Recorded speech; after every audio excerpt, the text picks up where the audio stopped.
बच्चों जब भी कभी हम एक ऐसी जगह जाते हैं जो हमारे लिए कंप्लीटली अननोन है, या हम ऐसे किसी इंसान से मिलने जा रहे हैं भाई जिसको हम उसका घर हम नहीं जानते या वो पॉइंट नहीं जानते जहां हम एक्चुअली में जाना चाह रहे हैं, राइट।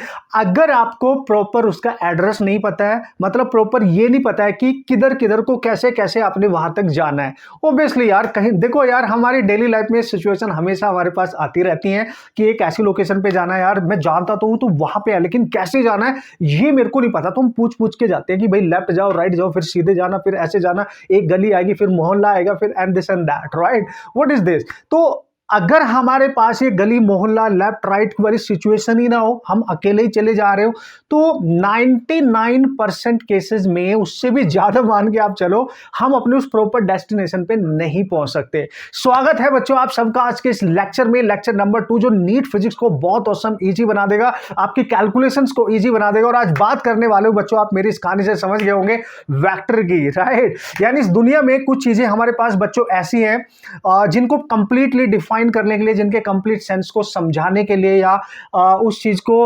उसका मतलब एक तरीके से उसका एग्जाम्पल मैं दे रहा हूं आपको कि उसको महसूस करने के लिए, फील करने के लिए, समझने के लिए हमें डायरेक्शन की कोई रिक्वायरमेंट नहीं होती है उसको कंप्लीट करने के लिए एक्चुअली। बट भाई मैक्सिमम चीजें जो हमारे डेली लाइफ में होती है उनमें कहीं ना कहीं हमें डायरेक्शन की रिक्वायरमेंट होती है, मतलब वो फिजिकल क्वांटिटीज जिनको कंप्लीटली डिफाइन करने के लिए डायरेक्शन चाहिए। तो यहां पे आज मैं बात करने वाला हूं यार, ये बहुत ऑसम कॉन्सेप्ट है। इससे डायरेक्ट क्वेश्चन आए या ना आए, सर डायरेक्ट क्वेश्चन आएंगे क्या? नहीं, आप समझ रहे हो मैं क्या कहने की कोशिश कर रहा हूं। We have to understand the concept of vector, how to apply, और इसके क्वेश्चंस आएंगे तो हम सॉल्व कैसे करेंगे। पूरी कंप्लीट फिजिक्स में मैक्सिमम चैप्टर्स में इसका यूज होगा, ये तो आप मान के चले, ठीक है। क्लास 11th मैकेनिक्स जितना भी पार्ट है वो डिपेंडेंट क्वेश्चन तो आपके एग्जाम में आपको मिलने वाले हैं, है ना, ये आपको भी पता है। सो दिस इज जो मैंने बेसिक मैथमेटिक्स में रखा है। तो बच्चों यहां पे हम बात करने वाले थे कि वेक्टर को देखो, मैं बहुत डेप्थ में नहीं जाऊंगा, थोड़ी सी स्टोरी मैंने आपको सुना दी है। So we define to define a physical quantity in complete sense sometime we need direction as well, otherwise हमारे पास स्केलर तो है ही, है ना भाई। रोटी खा ली, कितनी खा ली, ठीक है, किधर को खाई, कैसे खाई, कौन से डायरेक्शन है, ये मैटर नहीं करता ना, दैट्स मैग्नीट्यूड की मैंने क्वांटिटी ली है, राइट। लेकिन मैटर करेगा अगर आपने अपने रूम से भी बाहर निकलना है तो गेट किधर है, डायरेक्शन मैटर करेगी, अदरवाइज दीवार में फटाक से टकराओगे, है ना। खूनम खून लालम लाल, हो सकता है ना हो, ऐसा होना नहीं चाहिए, बट मैं डायरेक्शन की बात कर रहा हूं यार। फटाक से टकराओगे मतलब आपको डायरेक्शन नहीं पता थी, तो किधर गेट है भाई, फटाक टर्न करना पड़ेगा, गेट भाई इधर है, मेरे लिए इधर है एक्चुअली, ठीक है, आपको नहीं दिखाऊंगा, आपको दिख भी नहीं रहा होगा। तो बेसिकली ये मैटर कर रहा है डायरेक्शन बच्चों, है ना, डायरेक्शन बहुत जरूरी है।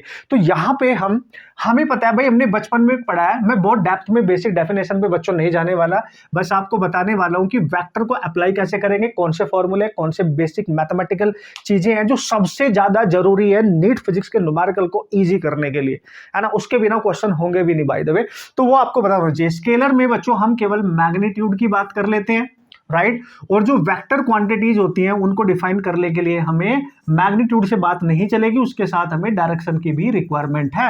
और छोटी सी प्यारी सी एक कहानी, और हाँ मैं आपको बता दूं, जो भी कंसेप्ट, जो भी फॉर्मूला, जो भी मैं आपको सिखाने वाला हूं उस पर डिपेंडेंट नीट में जो क्वेश्चन आ चुके हैं वो भी कराऊंगा, ये तो आप मान के चले। मैं एक्चुअल नीट के क्वेश्चन ही सॉल्व करूंगा, आपको पता चलता रहेगा, आपका कॉन्फिडेंस बढ़ेगा, और एक खतरनाक तरीके से आपके कॉन्सेप्ट क्लियर हो जाएंगे, और खतरनाक तरीके से आप फिर अपने नीट फिजिक्स के क्वेश्चन अमेजिंगली सॉल्व कर सकते हैं, है ना, कमाल की चीज।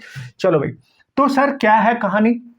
तो देखो मैं अब डायरेक्ट इस पे बात कर रहा हूं। जैसे किसी बच्चे ने लिखा भाई स्पीड, तो स्पीड को हम भाई स्केलर कह देते हैं। किसी बच्चे ने लिखा भाई वेलोसिटी, आपको थोड़ा थोड़ा सेंस तो याद ही होगा, वेलोसिटी को हम वेक्टर कह देते हैं। हालांकि ये दोनों सेम है अगर मैग्नीट्यूड की बात करें, बट वेलोसिटी एक वेक्टर है, मैग्नीट्यूड बदल दोगे तो भी बदलेगा, डायरेक्शन बदलोगे तो भी बदलेगा, दोनों बदलोगे तो ऑब्वियसली बदलेगा, बदल जाएगा, राइट। तो आपको ये थोड़ा सा सेंस समझना है कि how to understand the vector, यानी वेक्टर को सर हम पढ़ क्यों रहे हैं, क्योंकि बच्चों हम डायरेक्ट जो हमारे पास जो मैथमेटिक्स होता है ना, जैसे हम नंबर्स को मल्टीप्लाई कर लेते हैं, जैसे 5 इंटू 3 तो भाई 15 आ गया, लेकिन अगर 5 आई कैप इंटू 3 जे कैप कर दूं मैं, तो फिर ये 15 आई कैप जे कैप नहीं हो सकता। तो ये हमें अंडरस्टैंड करना है कि वेक्टर क्वांटिटीज को मल्टीप्लाई कैसे करते हैं। जैसे 5 + 3 आपके पास 8 हो गया, लेकिन 5 आई कैप प्लस, समझ रहे हो आप, 3j कैप, इसको आप 8i कैप j कैप नहीं लिख सकते। तो ये अंडरस्टैंड करना है आपने कि भाई वेक्टर्स को ऐड कैसे करते हैं, मल्टीप्लाई कैसे करते हैं, उनका मैग्नीट्यूड कैसे निकालते हैं, डायरेक्शन के साथ कैसे लिखते हैं, विदाउट डायरेक्शन कैसे लिखते हैं, और ये हमें कैसे हेल्प करेगा हमारे एग्जाम में क्वेश्चंस को सॉल्व करने के लिए। इतना सेंस गया दिमाग में कि क्यों जरूरी है, सबसे खतरनाक तरीके से तो जरूरी यही है। यस सर, ठीक है। पहला लेक्चर आपने आई होप गाइस बहुत अच्छे से एंजॉय किया होगा, उसके नोट्स बना लिए होंगे, बहुत बेसिक है नो डाउट, 10th क्लास की सारी मैथमेटिक्स होती है, लेकिन नीट में ऑसम तरीके से यूज होती है ना। उसकी वजह से हमारे 4-5 क्वेश्चन तो ऐसे ही गलत हो जाएंगे अगर वो एंगल्स और वो फॉर्मूलाज हमें याद नहीं होंगे।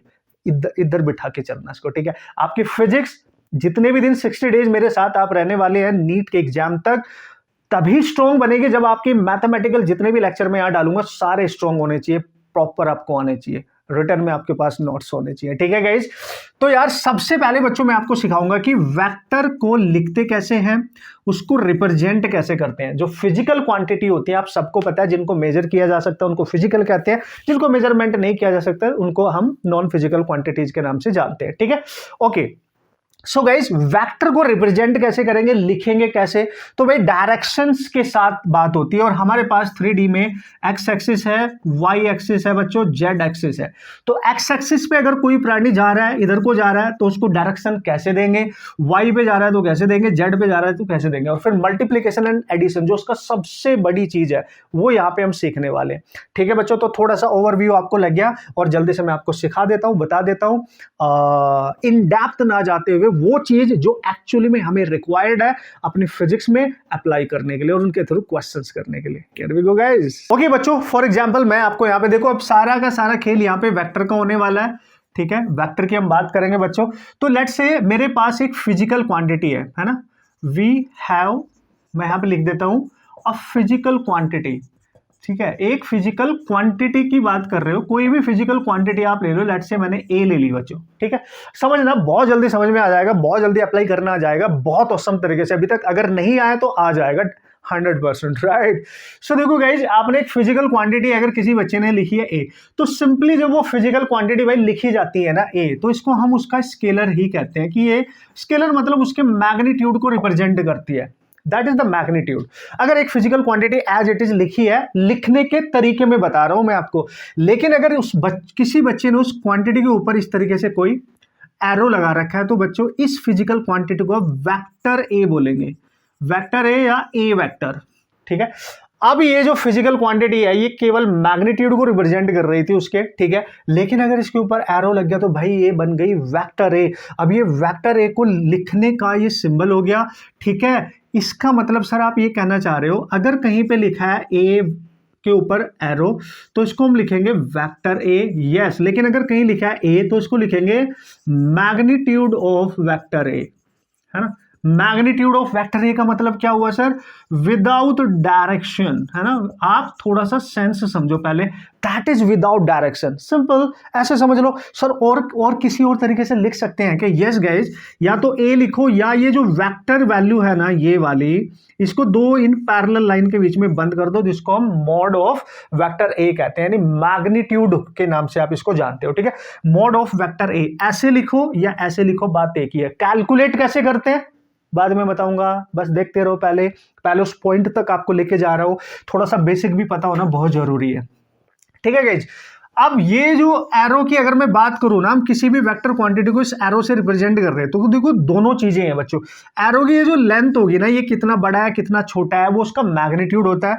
मतलब ये जो लेंथ है इसकी, ये मैग्नीट्यूड को रिप्रेजेंट करता है, और ये जो एरो है बच्चे ये डायरेक्शन को रिप्रेजेंट करता है। सपोज करो मैंने एक ऐसे बनाया, एक बहुत बड़ा बना दिया, तो जितना बड़ा इसका लेंथ होगा ना भाई, उतना ज्यादा आपका मैग्नीट्यूड होगा, और ये तो आपकी डायरेक्शन है। देखो अभी अगर आप ध्यान से देखिए, मैंने एरो इधर बनाया है, यानी लेफ्ट टू राइट। अगर मैं ऐसे बना दूं सर, तो देखो ये डाउन टू अप जाएगा, यानी इसकी डायरेक्शन अप है, इसकी डायरेक्शन इधर को है, राइट। तो सिंपल, तो ये एरो डायरेक्शन बता रहा है कि भाई वो किधर जा रहा है, अप जा रहा है, डाउन जा रहा है, लेफ्ट जा रहा है, राइट जा रहा है। हम भी तो डेली ऐसे ही करते हैं।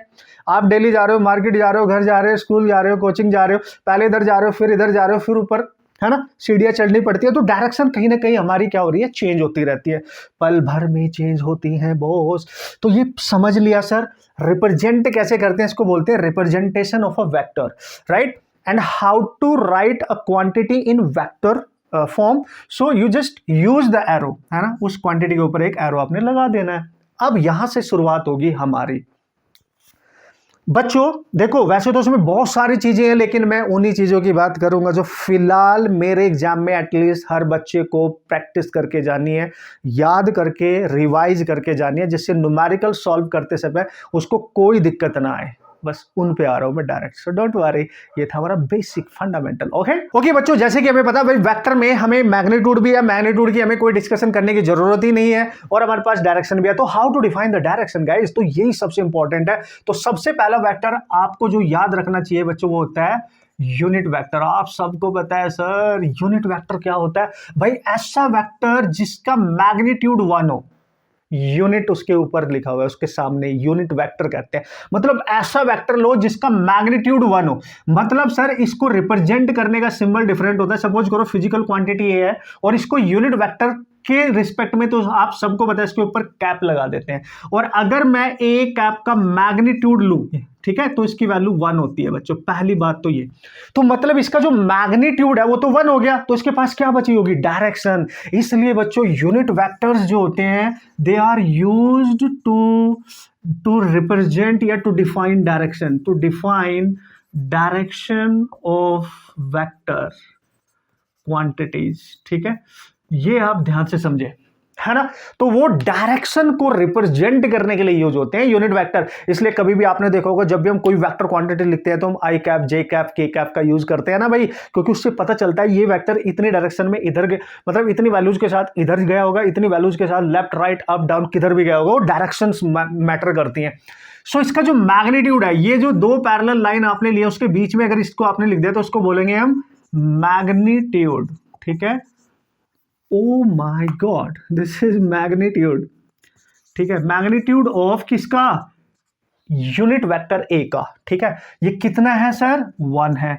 इसका मतलब अगर मैं ध्यान से देखूं, जो यूनिट वेक्टर होता है वो डायरेक्शन को रिप्रेजेंट करने के लिए यूज होता है। तो बच्चों किसी भी वेक्टर क्वांटिटी को मैं ऐसे लिख सकता हूं कि वेक्टर क्वांटिटी का मतलब होता है इसका मैग्नीट्यूड। ओ यस, अगर मैं यहां पे आपको बता दूं किसी भी वेक्टर क्वांटिटी को अगर मैं यहां पे लिखूंगा, देखो भाई यूनिट वेक्टर का जो मैग्नीट्यूड है वो तो 1 है, तो किसी भी वेक्टर को मैं कैसे लिख सकता हूं? उसके पास दो चीज होती है, मैग्नीट्यूड और डायरेक्शन। तो इसका मैग्नीट्यूड लिख लो इनटू इसकी डायरेक्शन। डायरेक्शन क्या कैसे लिखेंगे? A cap. भाई यही तो होता है। भाई ये किसके लिए यूज होता है? To define the direction. यानी ये क्या है? Unit vector. इसका अपना खुद का मैग्नीट्यूड कितना है? 1, इसलिए बची क्या? डायरेक्शन। तो भाई आप यूनिट वेक्टर के फॉर्मूले को लिख सकते हो a vector over its magnitude. So this is the formula to represent a unit vector. So this is the unit vector guys. Okay, यानी ये डायरेक्शन बताने के लिए यूज होगा। मतलब जिस भी वेक्टर का यूनिट वेक्टर चाहिए उस वेक्टर को लिखो एज इट इज, डिवाइड में उसका मैग्नीट्यूड ऐसे लिखो, या फिर वेक्टर लिख दो और केवल ए लिख दो। भाई ए मैग्नीट्यूड ए, बात एक ही है ना। कैसे निकालेंगे ना बताऊंगा ना भाई, टेंशन मत लो, आप बने रहो बस मेरे साथ। ठीक है, देखो भाई लोग आ जाओ। फॉर एग्जाम्पल गाइज, यानी हमने जो यूनिट वेक्टर यूज किए हैं ना, यूनिट वेक्टर जो यूज किए हैं ना, हम इसको यूज करते हैं अलोंग या to define the direction along, किसके अलोंग? X axis, along y axis and along guys z axis. Okay yes, यानी एक्स एक्सिस पे यूनिट वेक्टर क्या होगा, वाई एक्सिस के अलोंग क्या होगा, जेड एक्सिस के अलोंग क्या होगा। याद आ रहा है ना? याद आ रहा होगा। Yes yes yes. देखो भाई लोग, अगर बच्चों मैंने यहां पे बना दिया एक्स एक्सिस, लेट्स सी यहां पे बना दिया वाई एक्सिस और इधर बना दिया मैंने जेड एक्सिस। एक इंसान है जो यहां से चलना स्टार्ट करता है भाई, और वो अगर यहां से जा रहा है, देखो यहां से चलना स्टार्ट कर रहा है भाई, और वो जा रहा है इधर को, तो उसकी डायरेक्शन को रिप्रेजेंट करने के लिए, यानी अलोंग द एक्स एक्सिस जो वेक्टर रिप्रेजेंट किया गया था वो आई, और उसके ऊपर लगा दो कैप। लेकिन अगर ये बंदा ऊपर को जाना स्टार्ट कर दे इधर को, तो उसकी डायरेक्शन को रिप्रेजेंट करने के लिए जो वेक्टर यूज किया जाता है दैट इज जे कैप। लेकिन अगर ये बाहर को आ जाए 3D में, तो इसका मतलब इधर जाने के लिए इसका वेक्टर हो जाएगा बच्चों के कैप। तो ये कहां से रिप्रेजेंट किया गया? Cap cap cap. चूंकि किसी भी वेक्टर को अगर रिप्रेजेंट करना है उसके डायरेक्शन, तो उसको हम यूनिट वेक्टर कहते हैं। तो ए की जगह हमने क्या किया? आई कैप। ए की जगह हमने क्या किया? जे लिख दिया। ए की जगह हमने क्या लिख दिया? के। तो आई फॉर एक्स एक्सिस पे direction, j for y axis पे direction, k for z axis के along direction. It may be positive, it may be negative. Obviously अगर प्लस एक्स एक्सिस की तरफ जा रहा है तो भाई प्लस ले लेंगे। कैसे सर? देखो भाई लोग, ये एक्स एक्सिस प्लस में है और ये माइनस। अगर वो जाएगा इधर तो प्लस आई कैप, अगर जाएगा इधर तो माइनस आई कैप। ऑब्वियसली तो ये आपको एटलीस्ट पता है कि भाई एक्स एक्सिस पे क्या है, वाई पे क्या है, जेड पे। इसलिए मैं जल्दी से आपको ये बता रहा हूं, जिससे जब हम रूल्स अप्लाई करेंगे, क्वेश्चन सॉल्व करेंगे, वहां तकलीफ ना हो, वहां दिक्कत ना हो किसी भी तरीके की। और यार देखो, एक चीज आपको पता होगी, जब आपने पूरा रिवीजन किया, पूरी पढ़ाई की होगी, कहीं से भी कैसे भी कोचिंग करी होगी और अपना पूरा सिलेबस कंप्लीट किया होगा, तो वेक्टर से रिलेटेड बहुत सारी प्रॉब्लम आती है बच्चों के पास और बहुत सारे क्वेश्चंस आते हैं हमारे एग्जाम के अंदर, ठीक है। लेकिन ये कॉन्सेप्ट एक बार आप लास्ट मोमेंट पे रिवाइज करके जाओगे तो आपको मजा आ जाएगा और क्वेश्चन सॉल्व होने आपके स्टार्ट हो जाएंगे। So we can say now कि किसी भी फिजिकल क्वांटिटी को, जो एक वेक्टर क्वांटिटी है, उसको वेक्टर की फॉर्म में 3D में कैसे लिख सकते हैं? भाई वो एक्स एक्सिस पे भी जा सकता है, वाई पे भी जा सकता है, जेड पे भी जा सकता है, तो लिख सकते हैं। तो यानी कंप्लीटली किसी फिजिकल क्वांटिटी को, किसी वेक्टर क्वांटिटी को हम कैसे लिखेंगे बच्चों? ए वेक्टर अगर मैंने लिखा, सपोज करो ए कि कुछ वैल्यू आई डायरेक्शन में उसने कवर की, कुछ जे डायरेक्शन में कवर की, कुछ उसने के डायरेक्शन में भी कवर की होगी। मतलब उस वेक्टर क्वांटिटी को 3D में आप ऐसे वेक्टर में लिख सकते हैं। A1 आई कैप प्लस A2 जे कैप प्लस A3 के कैप। फॉर एग्जाम्पल अभी मैं आपको बताने वाला हूं।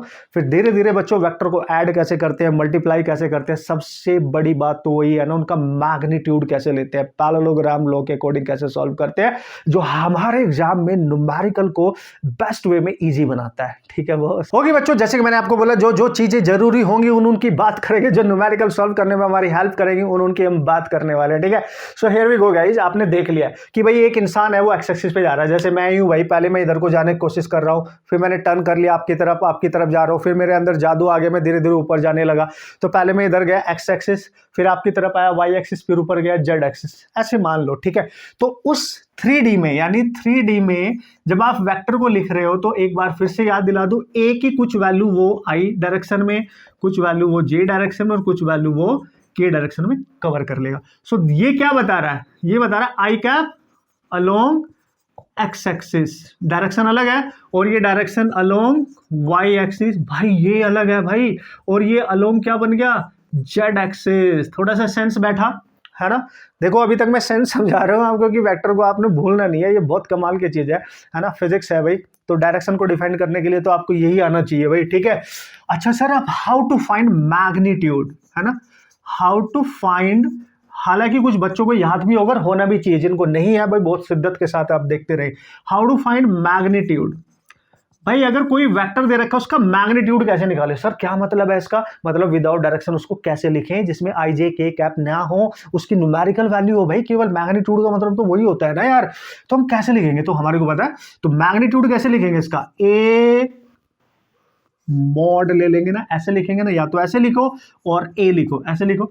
तो अगर आप इसका मैग्नीट्यूड निकाल रहे हो तो बच्चों ये फॉर्मूला याद रखना, पहले रूट लगा दो, फिर आई का कोफिशिएंट लो, यानी कोफिशिएंट ऑफ आई कैप जो भी हो प्लस माइनस में एज इट इज, याद आया होगा formula, coefficient of J cap इस पूरे का स्क्वायर प्लस बच्चों ये बनेगा कोफिशिएंट ऑफ के कैप और इस पूरे का whole square. This is the formula, you have to remember. आप इसको मोड ऑफ वेक्टर ए लिखो या सिंपली ए लिखो, इस फॉर्मूले से आप निकाल सकते हो सिंगल वेक्टर का मैग्नीट्यूड।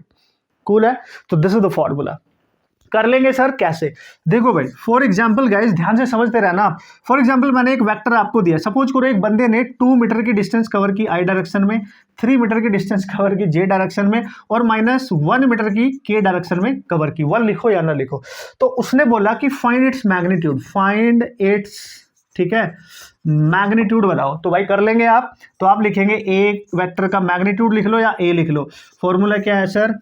आई को छोड़ के इसके साथ जो भी है, यानी कोफिशिएंट का स्क्वायर करना है, यानी आई का ऑप्शन 2 है, 2 का स्क्वायर कर दो बच्चों, j के साथ 3 है, 3 का स्क्वायर कर दो, और k के साथ -1 है तो माइनस के साथ लेना है। हालांकि अगर किसी बच्चे का छूट गया तो भाई वो देखो रूट के अंदर माइनस एग्जिस्ट तो नहीं करता, स्क्वायर करोगे तो वो पॉजिटिव होने वाला है।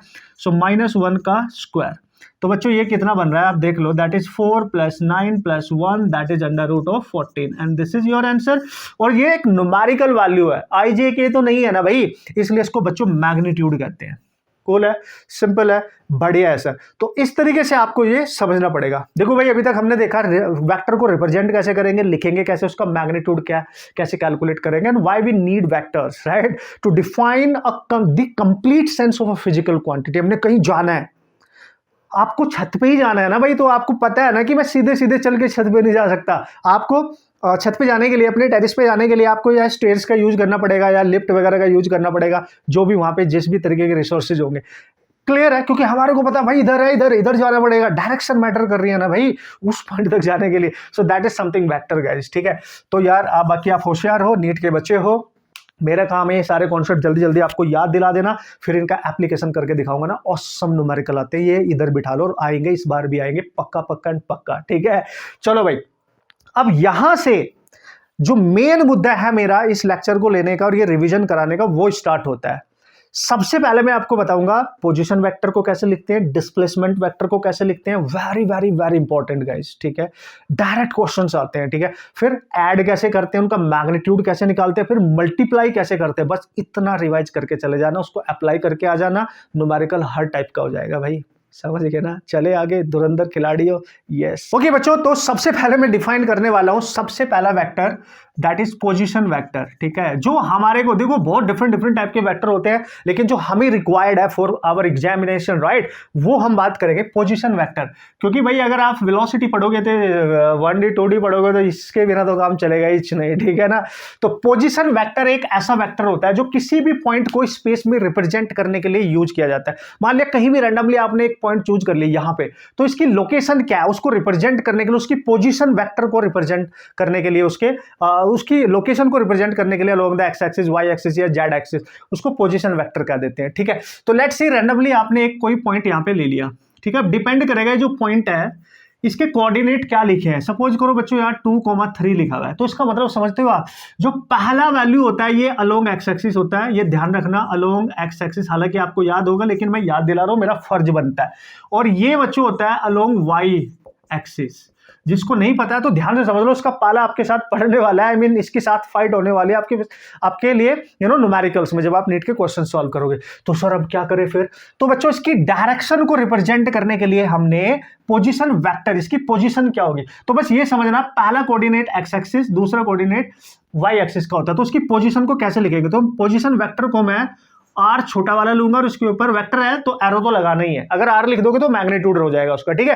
तो हम लिखेंगे r vector is equal to, देखो 2 अलोंग एक्स एक्सिस यानी 2 आई कैप और 3, अगर ये दोनों 2 3 लिखे, अगर 2 -3 होता तो माइनस साइन लेता मैं, अदरवाइज देखो प्लस ही लेना पड़ेगा। तो 3 अलोंग वाई एक्सिस होगा तो जे कैप, बस ये हो गया।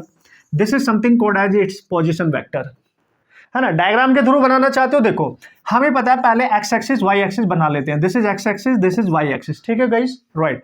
ये 2 है 3, यानी ओरिजिन से 2 कहीं यहां होगा और 3 कहीं यहां होगा। लेट्स सी ये 3 है और यहां से यहां तक 2 है। जब इसको आगे मिलाओगे, इसको आगे मिलाओगे, जहां इंटरसेक्ट करेंगे वहां वो पॉइंट होता है। तो पहले 2 है ना, यहां से यहां तक की डिस्टेंस 3 और ये वाले देखो 2 है, तो पहले यहाँ 2 लिखेंगे फिर 3 और ओरिजिन से डायरेक्ट इसको कनेक्ट कर देंगे।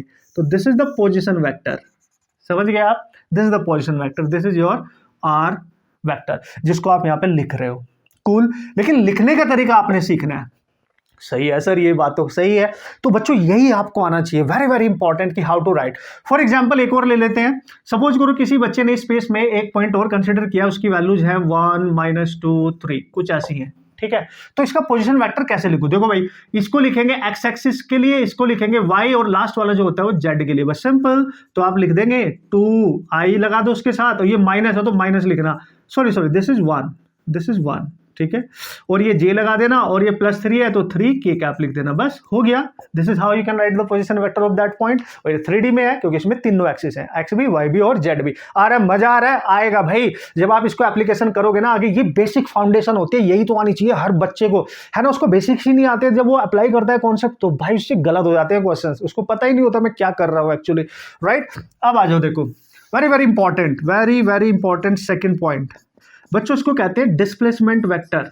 डिस्प्लेसमेंट वेक्टर यानी डिस्प्लेसमेंट कब होगा, जब उस पॉइंट की पोजीशन को आप शिफ्ट कर देते हो। जैसे आप क्लास में बैठे हो, या फिर रहने दो, आप अपने घर में ही बैठे हो, ठीक है, जहां पे भी बैठे हो, अभी आप यहाँ बैठे हो, तो यहां से उठ के आपने सोचा यार मजा नहीं आ रहा है, यहाँ पढ़ के कॉन्सेंट्रेशन अच्छी सी नहीं बन रही है, तो आपने यहाँ से आप उठे और आप इधर कहीं बैठ गए, इधर बैठ गए, या कहीं भी शिफ्ट हो गए, अपनी इनिशियल पोजीशन को आपने चेंज कर दिया, उसको बोलते हैं डिस्प्लेस होना। डिस्प्लेसमेंट वेक्टर वहां पे रिप्रेजेंट होता है। तो डिस्प्लेसमेंट वेक्टर को बच्चों मैं यहाँ पे रिप्रेजेंट कर दूंगा, इसको बोलते हैं change in position, basically change in position. सबसे पहले तो ये समझो कि जो वेक्टर को रहने दो, अभी जो डिस्प्लेसमेंट होता है ये उस पॉइंट की जो पार्टिकल है उसकी पोजीशन का चेंज होता है। कूल है, कूल है। तो ये या तो आप सिंपली इसको क्या लिखो, डिस्प्लेसमेंट वेक्टर को एक्स वेक्टर लिख दो, या फिर इसको चूंकि चेंज होता है पोजीशन का तो डेल्टा आर लिख दो, लिख सकते हो। तो 2 पॉइंट होंगे, सपोज करो एक पॉइंट कहीं यहाँ पे ए है और यहां से आपने चेंज करके बी पे चले गए आप, तो इसका अलग पॉइंट होगा, इसका अलग होगा भाई। तो यहां पहले थे, देखो यहां से गए, ये इनिशियल पॉइंट है, यहां ये फाइनल पॉइंट है, तो फाइनल पॉइंट की पोजीशन चेंज हो चुकी है, तो उसका अपना अलग वेक्टर होगा और इसका अपना अलग वेक्टर हो जाएगा। तो अगर मैं इसको आर डेल्टा आर वेक्टर लिखूंगा तो फाइनली जहां से आपने शिफ्ट किया अपने आप को यहां पे, उसकी पोजीशन लिखेंगे और इनिशियल पोजीशन लिखेंगे, बस ये होता है। यानी जो पोजीशन वेक्टर है अलग अलग पॉइंट का उनकी चेंज के इक्वल होता है, उसका डिस्प्लेसमेंट वेक्टर। सिंपल, याद आया, कर लेंगे, यस सर, ठीक है, चूंकि ये तो सिंगल पॉइंट था, ठीक है बॉस। तो ये है भाई, इसको आप ऐसे सिंपली बना सकते हो, लिख सकते हो। सो ये था आपका पोजीशन वेक्टर, और लिखना कैसे है उसको, इनिशियल को ये पॉइंट्स अलग अलग पॉइंट गिवन होंगे, मैं आपको लिख के दिखा भी देता हूं, ठीक है। Let's say guys, A point था आपके पास, समझना ए पॉइंट की वैल्यू दे रखी है आपको 1,2, और यहां से आपने इसको शिफ्ट कर दिया है, लेट्स सी 2,4 तक, देखना। तो जहां से शिफ्ट किया ए से, उसके कोऑर्डिनेट को लिख लो R1, कैसे लिखोगे 1 आई कैप 2 जे कैप, और बी पे गए हो तो उसके कोऑर्डिनेट फाइनल है तो उसको क्या लिखोगे 2, आपको पता है आई कैप, और 4 जे कैप, सिंपल। तो ये अलग पोजीशन आ गई और ये इनिशियल पोजीशन आ गई, इनका चेंज होगा पोजीशन, डिस्प्लेसमेंट वेक्टर यानी R2 माइनस R1। अब बात रही इनको सब्ट्रैक्ट कैसे करेंगे, वो आगे सीखेंगे ना भाई। तो भाई लिखने का तरीका तो समझ में आ गया ना, यस यस यस।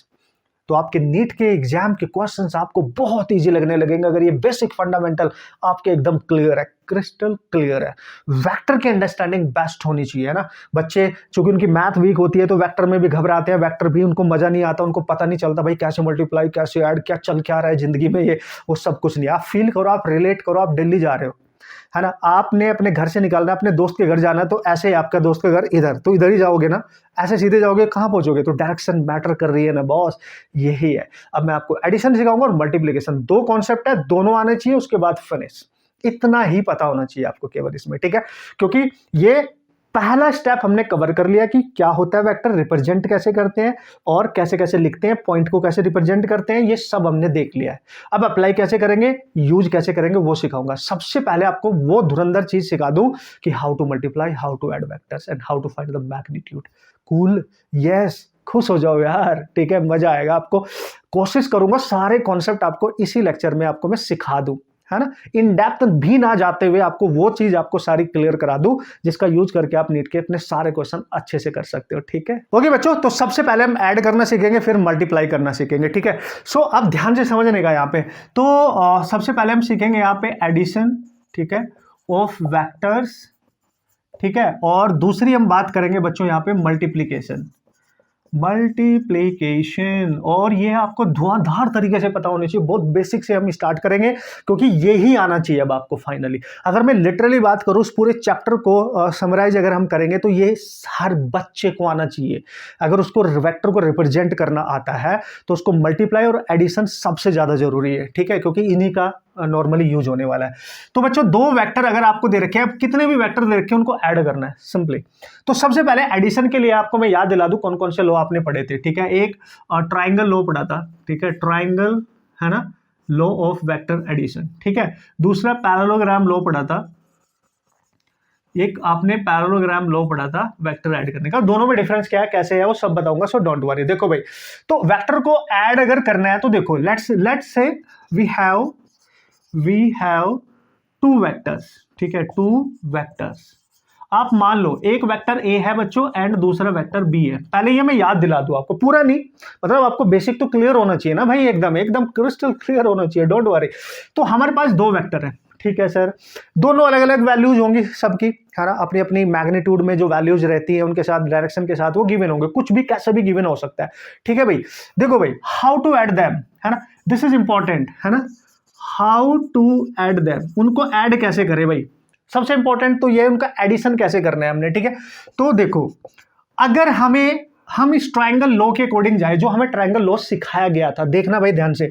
अगर बच्चों एक बच्चा इधर को जा रहा है, देखना भाई, एक बच्चा, चलो मैं डायरेक्ट ही बताता हूं यार, अगर एक वेक्टर ऐसे लिखा हुआ है वेक्टर ए, ठीक है, तो आप सबको पता है कि ये इसका हेड है, यानी ये जो एरो है ये डायरेक्शन बता रहा है, यानी वो लेफ्ट से राइट जा रहा है, ये टेल है, this is called as something tail, और इसको हेड बोलेंगे हम, जो एरो वाली साइड है उसको हेड बोलेंगे, और ये टेल वाली साइड है।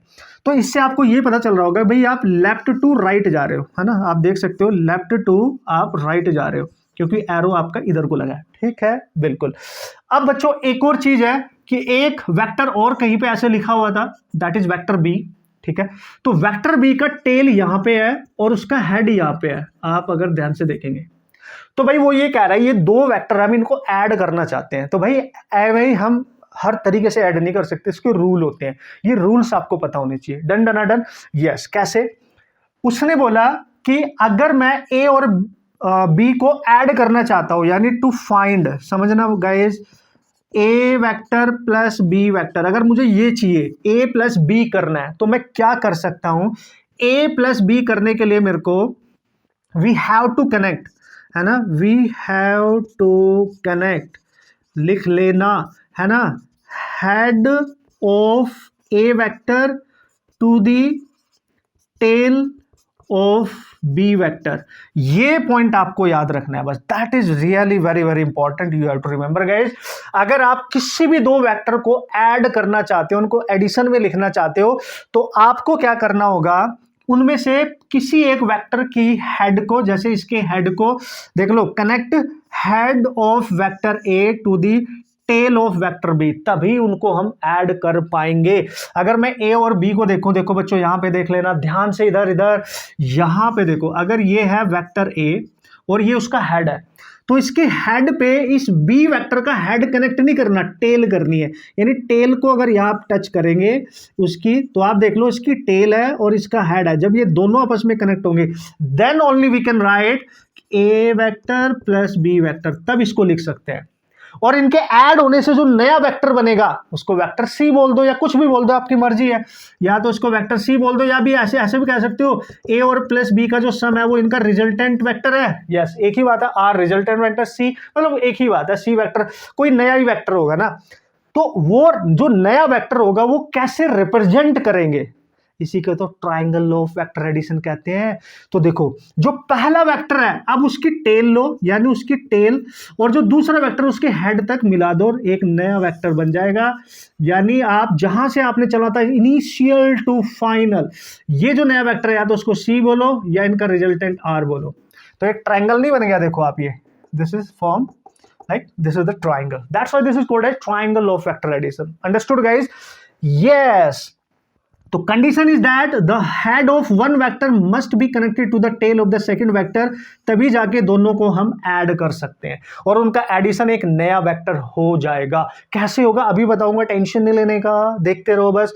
कंसेप्ट क्लियर है? बिल्कुल क्लियर है। कैसे समझना होता है? बिल्कुल आपके सामने, आप देखते जाओ। हालांकि वेक्टर को समझाने के लिए भाई 2 से 3 लेक्चर लगते हैं बढ़िया प्रॉपर तरीके से, लेकिन जो मेन चीज है मैं इसी में कवर करूंगा विद न्यूमेरिकल्स। थोड़ा सा लेंदी हो सकता है तो देख लेना, लेकिन आप आपको मजा आ जाएगा। आपके नीट में जो क्वेश्चंस आपसे नहीं होते थे 100% अब होंगे, ठीक है। तो ये क्लियर है, याद रहेगा, हमेशा याद रहना। सर एक वेक्टर कैसे, देखो देख भाई तू ध्यान से देख, मान ली एक बच्चा यहां से चला, ठीक है, अपने दोस्त से मिलने के लिए, ठीक है ना, मस्त तरीके से सज धज के निकला, ठीक है। अब वो जा रहा है मस्त, देखो उसका जो हेड है वो तो इधर कोई नहीं है ना, कहां से चला, यहां से, तो यहां से छोड़ के वो यहां मिलना था इस पॉइंट पे, ए से चल के बी पे पहुंच गया, देखा, तो इधर को जा रहा है, तो इधर को जा रहा है, तो यहां पे जा रहा है ना भाई, ठीक है। अब उसने क्या किया, उसका जो दोस्त है वो सामने से आ रहा था भाई, इधर से सामने से मस्त तरीके से आ रहा है ऐसे, और जब वो सामने से आ रहा है तो उसका जो थोपड़ा होगा ना, आई मीन उसका जो फेस होगा ना भाई, उसका जो फेस है वो इधर से आ रहा है, तो देखो दोनों के फेस मिल गए, ये इसका हेड है, ये इसका है, वी कांट ऐड दैम।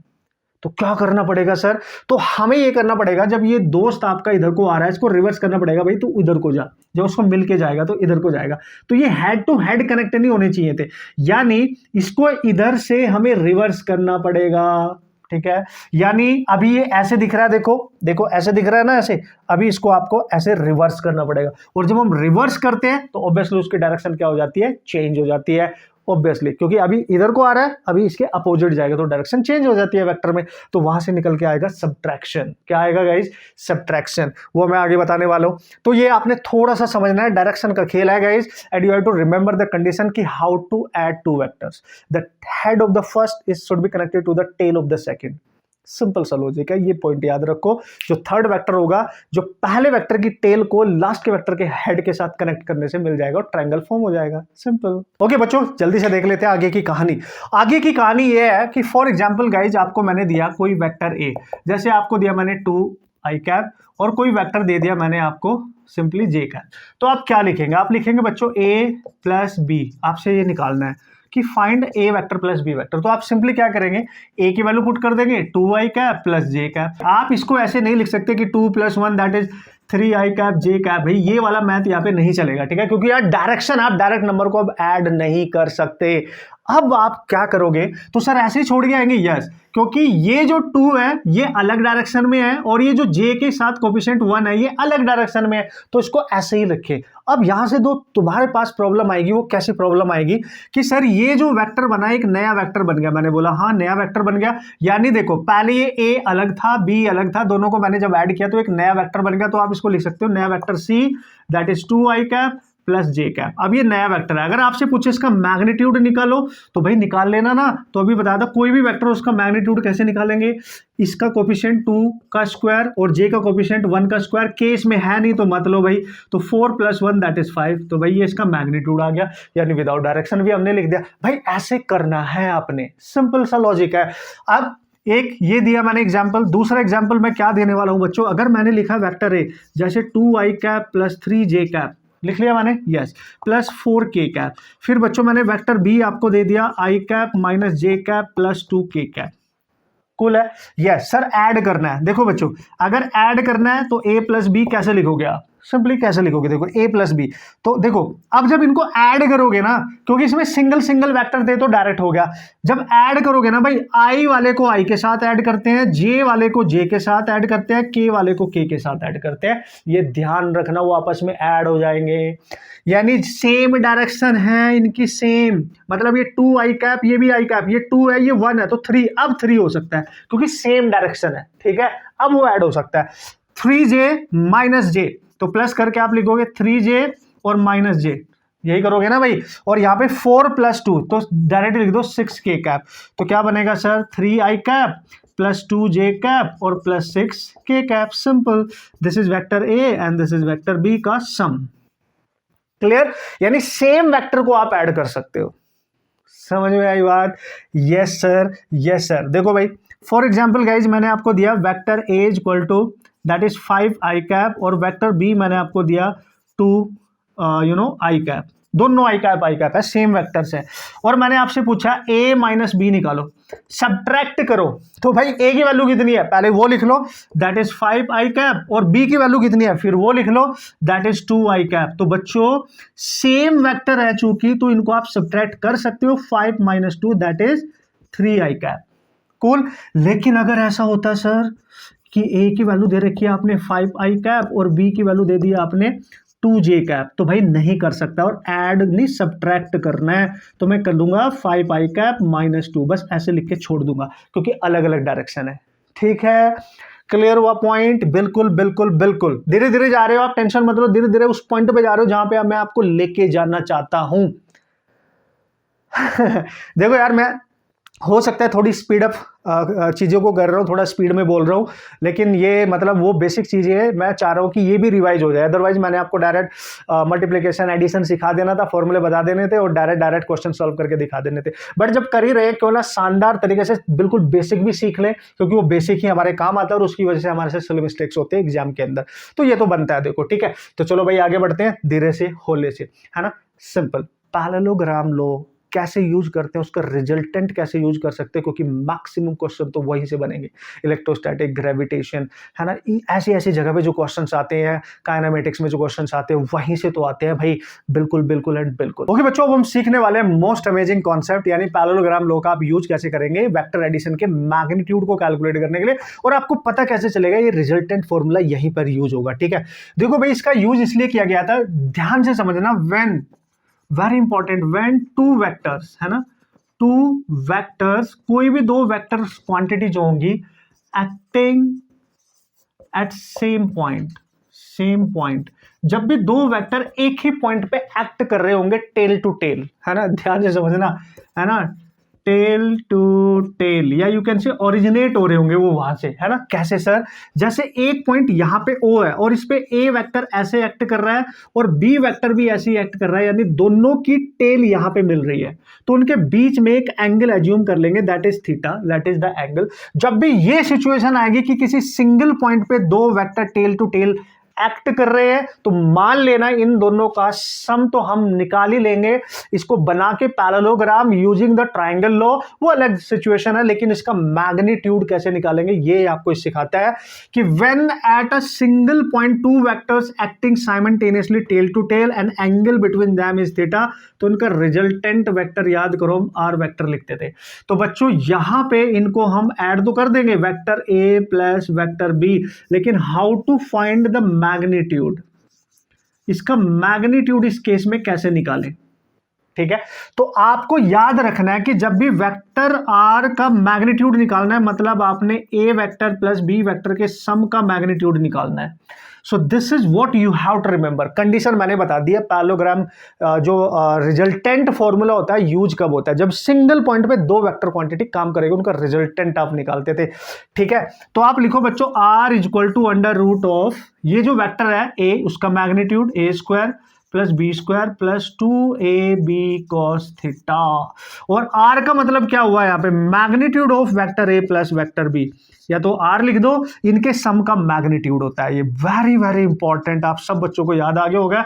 हाँ सर, ये तो हम बहुत धुआंधार तरीके से यूज करते आए हैं, मतलब हमें तो पता है भाई इसको यूज कैसे किया जाता है। ठीक है, और अगर आपने सब्ट्रैक्शन कर दिया है उनका a माइनस बी और इसका मैग्नीट्यूड निकाला, तो इसका फॉर्मूला बन जाएगा बच्चों ए स्क्वायर प्लस बी स्क्वायर, बस यहां पे -2ab आ जाएगा, that is cos theta. Simple, this is the negative, यानी उनका सब्ट्रैक्शन का मैग्नीट्यूड ये फॉर्मूला बन जाएगा, और एडिशन का फॉर्मूला ये बनेगा। और ये फॉर्मूला यूज कब होगा? अगेन आई रिपीट, जब एक सिंगल पॉइंट पे दो वेक्टर काम कर रहे होंगे, वहां से ओरिजिनेट करेंगे। डन डना डन बॉस, याद आ गया। यूज कैसे करना है सब बताऊंगा। देखो अब ये जो रिजल्टेंट वैल्यू है, इसकी वैल्यू मैक्सिमम क्या होगी, इसकी मैक्सिमम पॉसिबल वैल्यू क्या होगी, जब थीटा बच्चों 0 डिग्री होगा। जब थीटा 0 होगा तो हम डायरेक्ट a प्लस बी लिख सकते हैं, उनको ऐड कर दो, मैक्सिमम वैल्यू दे देगा। और अगर इसकी मिनिमम वैल्यू आपसे पूछेगा तो थीटा को आपको 180 करना पड़ेगा, cos 180 -1 होता है a माइनस बी का whole square, square cancel root से। आपको याद नहीं रखना है, आपने ये याद रखना है। ठीक है भाई, बाकी कोई भी अगर एंगल गिवन होगा यहाँ पुट करते जाओ, वैल्यू मिलती जाएगी। This is your resultant formula, कोई टेंशन नहीं है भाई। ऑब्वियसली दो वेक्टर है, अगर ये करना है तो यहाँ थीटा 0 डिग्री करना पड़ेगा, यहाँ पे थीटा 180 डिग्री करना पड़ेगा। दो वेक्टर को अगर ऐड करके मैक्सिमम वैल्यू चाहते हो तो भाई सेम डायरेक्शन में ही लगेगी ना। अगर ए पॉइंट पे एक वेक्टर ए इधर को काम कर रहा है तो बी भी इधर को ही काम करना चाहिए। ठीक है, लेकिन उस पॉइंट पे अगर ए इधर को काम कर रहा है तो बी उसके अपोजिट काम करना चाहिए। ठीक है, समझ लो, मैं यहाँ पे खड़ा हूँ, मेरे हाथ को एक बच्चा इधर से खींच रहा है, एक इधर से खींच रहा है, तो कभी मैं इधर, कभी मैं इधर, कभी मैं इधर, क्योंकि वो अपोजिट फोर्स लगा रहे हैं, तो मिनिमम वैल्यू मिलने वाली है वहाँ पे। लेकिन अगर मेरे को पकड़ के दोनों बच्चे एक हाथ को मेरा एक ही डायरेक्शन में खींच रहे हैं, मैं तुरंत इधर को भाग जाऊंगा, राइट, क्योंकि दोनों का फोर्स ऐड हो जाएगा और मेरे को खींच के लेके चला जाएगा। समझ गए? मैक्सिमम वैल्यू निकालने के लिए सेम डायरेक्शन में फोर्स लगाना पड़ता है। और अगर किसी अदर एंगल पे लग रहा होगा, 0 नहीं है, 180 नहीं है, कुछ भी एंगल है इनको छोड़ के, तो फिर आप ये formula as it is use करेंगे, a² + b² + 2ab cos θ और होल अंडर रूट है। कूल है गाइज? यस, सुपर कूल है। न्यूमेरिकल करके दिखाऊंगा, सो डोंट वरी। तो देखते जाओ भाई, ये रहा, याद कर लेंगे बढ़िया से। ये एडिशन चल रहा है, फिर मल्टीप्लिकेशन करेंगे, फिर न्यूमेरिकल करेंगे। वीडियो अच्छी खासी बनने वाली है, लेकिन कंप्लीट लेक्चर में आपके सारे कॉन्सेप्ट अप्लाई करने आ जाएंगे, नीट के क्वेश्चन सॉल्व करने सीख जाएंगे। Vector is very very very important. ठीक है बॉस? ओके बच्चों, तो जल्दी से आपको बता देता हूँ कि यार इसके कुछ एग्जांपल्स लेके जिससे आपको अप्लाई करना तो आ जाए भाई, क्या सीखा है, क्यों सीखा है और कैसे सॉल्व करेंगे। ठीक है, तो सबसे पहला एग्जाम्पल बच्चों मैं आपको बता दूं, अभी अभी मैंने आपको बताया था। सपोज करो किसी पॉइंट ए पर एक फोर्स इधर को लग रहा है 10 न्यूटन का, और एक फोर्स इसी डायरेक्शन में और लग रहा है 5 न्यूटन का।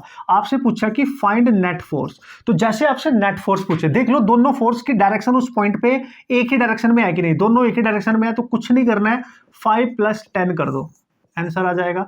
यानी आपका 15 न्यूटन आपका फोर्स आ जाएगा। कूल है। लेकिन अगर ये एग्जाम्पल नंबर 1 है और एग्जाम्पल नंबर, भाई बहुत बेसिक से बता रहा हूं लेकिन मजा आ जाएगा आपको। ठीक है, तो यहाँ ए पॉइंट है, अगर यहाँ पे कोई बच्चा 20 न्यूटन का फोर्स लगा रहा है, उसके अपोजिट कोई बच्चा 10 न्यूटन का फोर्स लगा रहा है, भाई ये फोर्स ज्यादा है आपको दिख रहा है, ये फोर्स कम है आपको दिख रहा है, और ये अपोजिट है एक दूसरे के, तो ये 180 डिग्री एंगल बनाएंगे ना। तो मैंने अभी बताया इसका जो नेट फोर्स आएगा बच्चों, वो इनके डिफरेंस के इक्वल होगा। जैसे अभी लिखा था मैंने a - b, तो a की जगह हम F1 लिख सकते हैं और b की जगह हम F2 लिख सकते हैं, यानी 20 - 10 दैट इज 10 न्यूटन आपका एफ नेट आ जाएगा। ठीक है गाइस, सब कुछ मिलेगा, टेंशन नहीं लेने का, देखते रहने का, बस देखते रहने का, बस देखते रहने का। ठीक है, आपको सब कुछ सीखने को मिलेगा। अच्छा सर, अगर ऐसा क्वेश्चन आ गया भाई तब क्या करेंगे? भाई इस पॉइंट पे ना एक फोर्स बच्चों इधर को लग रहा है, लेट्स सी 10 न्यूटन, और एक फोर्स इधर को लग रहा है, लेट्स सी ये भी 10 न्यूटन। लेकिन आप देखेंगे इस पॉइंट पे ये फोर्स अलग डायरेक्शन में है, ये फोर्स अलग डायरेक्शन में, इनके बीच में कुछ ना कुछ एंगल है, लेट्स सी 60 डिग्री। ओ, एक ही पॉइंट पे तो लग रहे हैं लेकिन अलग अलग डायरेक्शन में किसी एंगल 60 डिग्री एंगल पे लग रहे हैं, तो इनका रिजल्टेंट निकालो। तो ओ पॉइंट पे इनका नेट फोर्स, अब मैंने आपको बताया जब भी इनके बीच में कुछ ना कुछ एंगल गिवन हो तो हम लिखेंगे F1 का स्क्वायर प्लस F2 का square plus 2 F1 F2 cos theta. तब हम ये रिजल्टेंट फॉर्मूला यूज करेंगे ना भाई। तो F1 कितना है सर? 10। ये भी कितना है सर? 10 + 2 × 10 × 10 × cos 60। सॉल्व कर लेगा हर बच्चा। 10, देखो ये वैल्यू सेम है, तो 2 टाइम्स ऑफ 10 का स्क्वायर 100 होता है ना, प्लस यहाँ पे भी देखो ये भी 200 हो जाएगा, 10 × 10 100 दैट इज 2, और cos 60 काम आ गया ना। जो ट्रिग्नोमेट्रिक वाला हमने चैप्टर पढ़ा है, आई मीन जो पहला लेक्चर पढ़ा है भाई, आ गया ना काम। देखो cos 60 की वैल्यू बच्चों होती है 1/2, और ये 2 कैंसिल, तो ये देखो यहाँ पे बन रहा है 2 × 100 दैट इज 200, और प्लस यहाँ 2 कैंसिल, तो 100 तो बचेगा ना भाई, तो ये बनेगा 300, जिसको हम 300 का मतलब आप इसको लिख सकते हो 3 × 100, तो रूट से बाहर 100 आएगा तो 10 आएगा, तो 10√3 भी लिख सकते हो। दिस इज इतना न्यूटन। मेरा काम है आपको बताना, आपको समझाना, आपको अप्लाई करना सिखाना। और ये क्वेश्चंस ऐसे ऐसे यूज होंगे, याद करो। ग्रेविटेशन में यूज होंगे, इलेक्ट्रोस्टैटिक में यूज होंगे, क्वेश्चंस बस आपको करने आने चाहिए। ठीक है गाइस, ये हो गया आपका एग्जांपल नंबर 3। एक और ले लेते हैं भाई, देखो एग्जाम्पल नंबर 4। अगर किसी पॉइंट पे बच्चों मैं आपको बता दूं, सपोज करो ये है आपकी वाई एक्सिस, ये एक्स एक्सिस, इधर को कोई फोर्स लग रहा है लेट्स सी 5 न्यूटन, इधर को कोई फोर्स लग रहा है लेट्स सी 3 न्यूटन, और आपसे पूछा इसका नेट फोर्स निकालो ओ पे। देखो दोनों फोर्स ओ पॉइंट पे लग रहे हैं, इसका एरो इधर है, इसका एरो, दोनों की टेल यहाँ पे, इनका रिजल्टेंट इनके बीच में कहीं यहाँ होगा।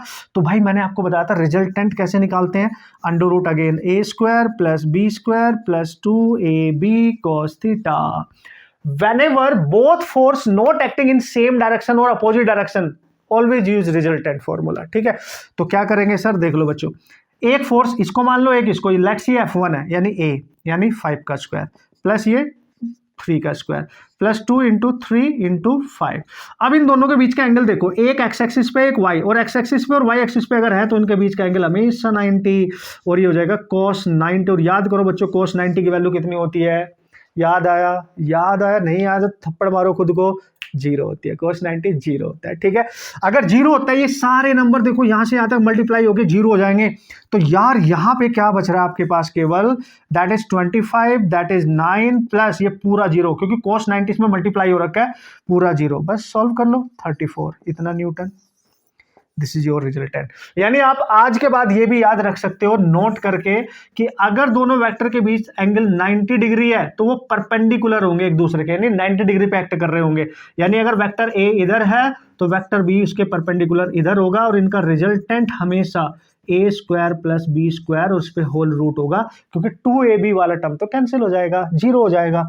ये भी डायरेक्ट याद रख सकते हो, ठीक है। अप्लाई कैसे करेंगे, सामने है बच्चों आपके, कर लेंगे, यस सर कर लेंगे। बच्चों ये था एडिशंस के रिगार्डिंग। न्यूमेरिकल में जब हम न्यूमेरिकल करेंगे तो वहां अप्लाई करना सिखाऊंगा, सो डोंट वरी। सबसे पहले आपको रिवाइज तो करा दूं यार, कौन सी चीज बहुत इंपॉर्टेंट है, कौन सी चीज हर बच्चे को आनी चाहिए। देश के धुरंधर खिलाड़ी और नीट का एग्जाम देने जा रहे हो, बहुत तगड़ी फाइट होने वाली है, तो आपको बेसिक कंसेप्ट बिल्कुल क्लियर होने चाहिए। मतलब जो आपकी शिकायत रहती थी ना, भाई हम कैलकुलेशन में फंसते हैं, हमारे बेसिक हमें मैथमेटिकली उतने स्ट्रॉन्ग नहीं होते हैं, भाई ये सब कुछ आना चाहिए अब देखो तुम्हारे को, है ना। लास्ट मोमेंट पे अगर इसको आप रिवाइज करके जा रहे हो तो फिजिक्स से ज्यादा इंपॉर्टेंट ये चीज होती है, तभी फिजिक्स इजी बनती है। अब तो ये आपके दिमाग में चीज जा ही रही होगी ना, जानी भी चाहिए, ठीक है। राइट, आगे बढ़ते हैं, मल्टीप्लिकेशन सिखाता हूँ, ठीक है। ओके बच्चों, मल्टीप्लिकेशन ऑफ वेक्टर देखो, ऐड कैसे करते हैं पता चल गया, है ना, और किस तरीके से सॉल्व करते हैं ये भी पता चल गया, कब पैरेललोग्राम वाला फॉर्मूला यूज करेंगे ये भी पता चल गया, एक ही पॉइंट पे जब दो वेक्टर क्वांटिटी काम करेंगे, डन डन डन। अब how to multiply them, multiplication को आपने सीखना है, ठीक है, मतलब दो वेक्टर क्वांटिटी को मल्टीप्लाई करना है। तो आपको बताया दो तरीके से इसको हम मल्टीप्लाई करते हैं, एक स्केलर, ठीक है, इसको बोलते हैं स्केलर प्रोडक्ट, ठीक है, स्केलर मल्टीप्लिकेशन या प्रोडक्ट कह सकते हो आप, और एक होता है बच्चों वेक्टर प्रोडक्ट, आप सबको पता है। Why these are said to be vector और स्केलर, हाँ यस पता होना चाहिए। वेक्टर जो स्केलर प्रोडक्ट है उसका दूसरा नाम याद करो, डॉट प्रोडक्ट होता था, इसको हम कहते हैं डॉट, और इसका नाम यूज करो, वेक्टर को हम क्रॉस प्रोडक्ट कहते हैं। बिल्कुल सर, धुआंधार तरीके से याद है हमारे को, लेकिन यूज कैसे करना है, और 100% यहाँ से हर साल एक क्वेश्चन नीट में जरूर आता है, और डिफरेंट चैप्टर को मिला के 2-3 तो बन ही जाते हैं भाई लोग, ठीक है। तो देखो डॉट प्रोडक्ट इसलिए कहते हैं कि दो वेक्टर अगर मेरे पास है, let's see vector a and vector b, इनको मल्टीप्लाई करना है, तो उनको मल्टीप्लाई करना है तो उनको उनके जो रिजल्ट आते हैं ना मल्टीप्लाई करके वो अलग अलग आते हैं, इसलिए उनको रिप्रेजेंट करने का तरीका अलग अलग हो जाता है, बस सिंपल। यहां पे स्केलर अगर आपको मल्टीप्लाई करने पे वैल्यू स्केलर मिल रही है, मतलब विदाउट डायरेक्शन मिल रही है आंसर में, तो उसको डॉट से रिप्रेजेंट करते हैं उसके मल्टीप्लिकेशन को। यानी अगर वेक्टर ए को बी के साथ मल्टीप्लाई करना है तो उनके बीच में एक डॉट लगाएंगे, इसलिए इसको डॉट प्रोडक्ट कहते हैं। और इनको मल्टीप्लाई करके जो आंसर आएगा वो विदाउट डायरेक्शन आई जे एक कैप उसमें नहीं होगा, इसलिए उसको स्केलर कहते हैं। कूल है, हाँ आ गया होगा, मैंने बका जो है ना, जब सॉल्व करके दिखाऊंगा और क्लियर होगा, ठीक है। अब ये समझो, ऐसे लिखेंगे, यहां पे जब हम दो वेक्टर को मल्टीप्लाई करते हैं तो जो उसका आंसर आएगा जैसे वो वेक्टर है वो वेक्टर में ही आएगा, आई जे कैप उसमें होंगे, इसलिए उसको वेक्टर प्रोडक्ट कहते हैं, कि उनको मल्टीप्लाई करने के बाद भी जो आंसर आया वो वेक्टर ही होता है ना, उसमें डायरेक्शन होती है। और उनको डिफ्रेंशिएट करने के लिए इससे उसको क्रॉस साइन का यूज करते हैं, तो ए को बी के साथ मल्टीप्लाई करना तो एक क्रॉस साइन यूज करेंगे, सिंपल, बस इसको ऐसे लिखेंगे, ठीक है भाई लोग। लेकिन बात इज दैट कि लेट्स सी एक पॉइंट पे वेक्टर ए काम कर रहा है और उसी सेम पॉइंट पे वेक्टर बी काम कर रहा है, दोनों के बीच का एंगल थीटा है, ये जरूर याद रखना, बोथ वेक्टर एक ही पॉइंट पे एक्ट कर रहे होंगे, टेल टू टेल एक्ट कर रहे होंगे ऐसे, ठीक है, एक वेक्टर बी, दोनों को मल्टीप्लाई करना है, उनके बीच का एंगल थीटा है। तो भाई जब ए डॉट बी बच्चों आप लिखते हो ए डॉट बी, तो हम ए वेक्टर का मैग्नीट्यूड लेते हैं, बी वेक्टर का भी मैग्नीट्यूड लेते हैं इनटू cos थीटा, ये होता है इसका फॉर्मूला। याद आया कुछ, या इसको डायरेक्ट लिख दो, a dot b equal to a b, यानी मैग्नीट्यूड ऑफ वेक्टर ए लिखो या मैग्नीट्यूड ऑफ वेक्टर बी को आप डायरेक्ट ए बी लिख सकते हैं इनटू cos थीटा, और यहाँ पे डायरेक्शन नहीं होगी, तो ये जो आउटपुट है ना एक स्केलर वैल्यू होती है बच्चों, ये एक स्केलर वैल्यू होती है, simple simple simple simple, right. अभी बताऊंगा मैं करके, don't worry, how to multiply them in this particular sense, right, और हाउ टू कैलकुलेट, ये तो हमने सीख रखा है कि मैग्नीट्यूड कैसे निकालते हैं। Theta is the angle between both vectors. बच्चों इसके जो धुआंधार एग्जांपल्स होते हैं ना, मतलब इसका एप्लीकेशन कहाँ होता है, अगर मैं एप्लीकेशन की बात करूं कैसे कैसे क्वेश्चन आएंगे, तो याद करो कौन कौन सी क्वांटिटीज है जो स्केलर क्वांटिटी होती है, वही मैं यहाँ पे लिख रहा हूं जो हमारे एग्जाम में आती है। सबसे पहला ऑब्वियसली वर्क, आपसे वर्क पूछा जाएगा, याद करो बच्चों वर्क का फॉर्मूला होता है एफ एस कोस थीटा, ठीक है। तो वर्क एक स्केलर क्वांटिटी है, इसलिए इसको स्केलर कहते हैं। क्यों? क्योंकि ये भी वेक्टर, ये भी वेक्टर, ये इनका बीच का थीटा। देखो ए को मान लो एफ, बी को मान लो एस और कॉस थीटा। तो जब भी कभी दो vector quantity F S cos theta के टर्म्स में लिखी हो तो वो स्केलर होता है। तो वर्क एक स्केलर है, इसको आप ऐसे भी लिख सकते हो, F dot S displacement, F is the force. नजर आई बात? यस। अगर ये नहीं लिखना है बच्चों, आप पावर लिख दो, पावर भी आप लिख सकते हो। याद करो पावर पे भी नीट में क्वेश्चन आया था लास्ट ईयर। पावर है force into velocity into cos theta, और पावर एक स्केलर है क्योंकि वर्क स्केलर है, तो फोर्स डॉट वेलोसिटी लिख सकते हो। सिंपल है ना। ये क्वेश्चन ना बहुत आते हैं एग्जाम में, दैट्स व्हाई यार ये आपको पता होने चाहिए, मतलब how to write all these things, फॉर्मूले कौन कौन से हैं, कौन कौन से इंपॉर्टेंट है, किन का एप्लीकेशन सबसे ज्यादा देखने को मिलता है। ये सब कुछ एग्जाम्पल जस्ट मैंने दिए हैं आपको, बाकी तो बहुत सारे होते हैं, वो तो आपको मिल ही जाएंगे। ठीक है। और दो वेक्टर के बीच में कभी भी एंगल निकालना हो तो इसी का यूज करोगे, यानी कॉस ऑफ थीटा। जब इसको नीचे लेके जाएंगे तो ये लिखेंगे ए डॉट बी और डिवाइड में ए बी।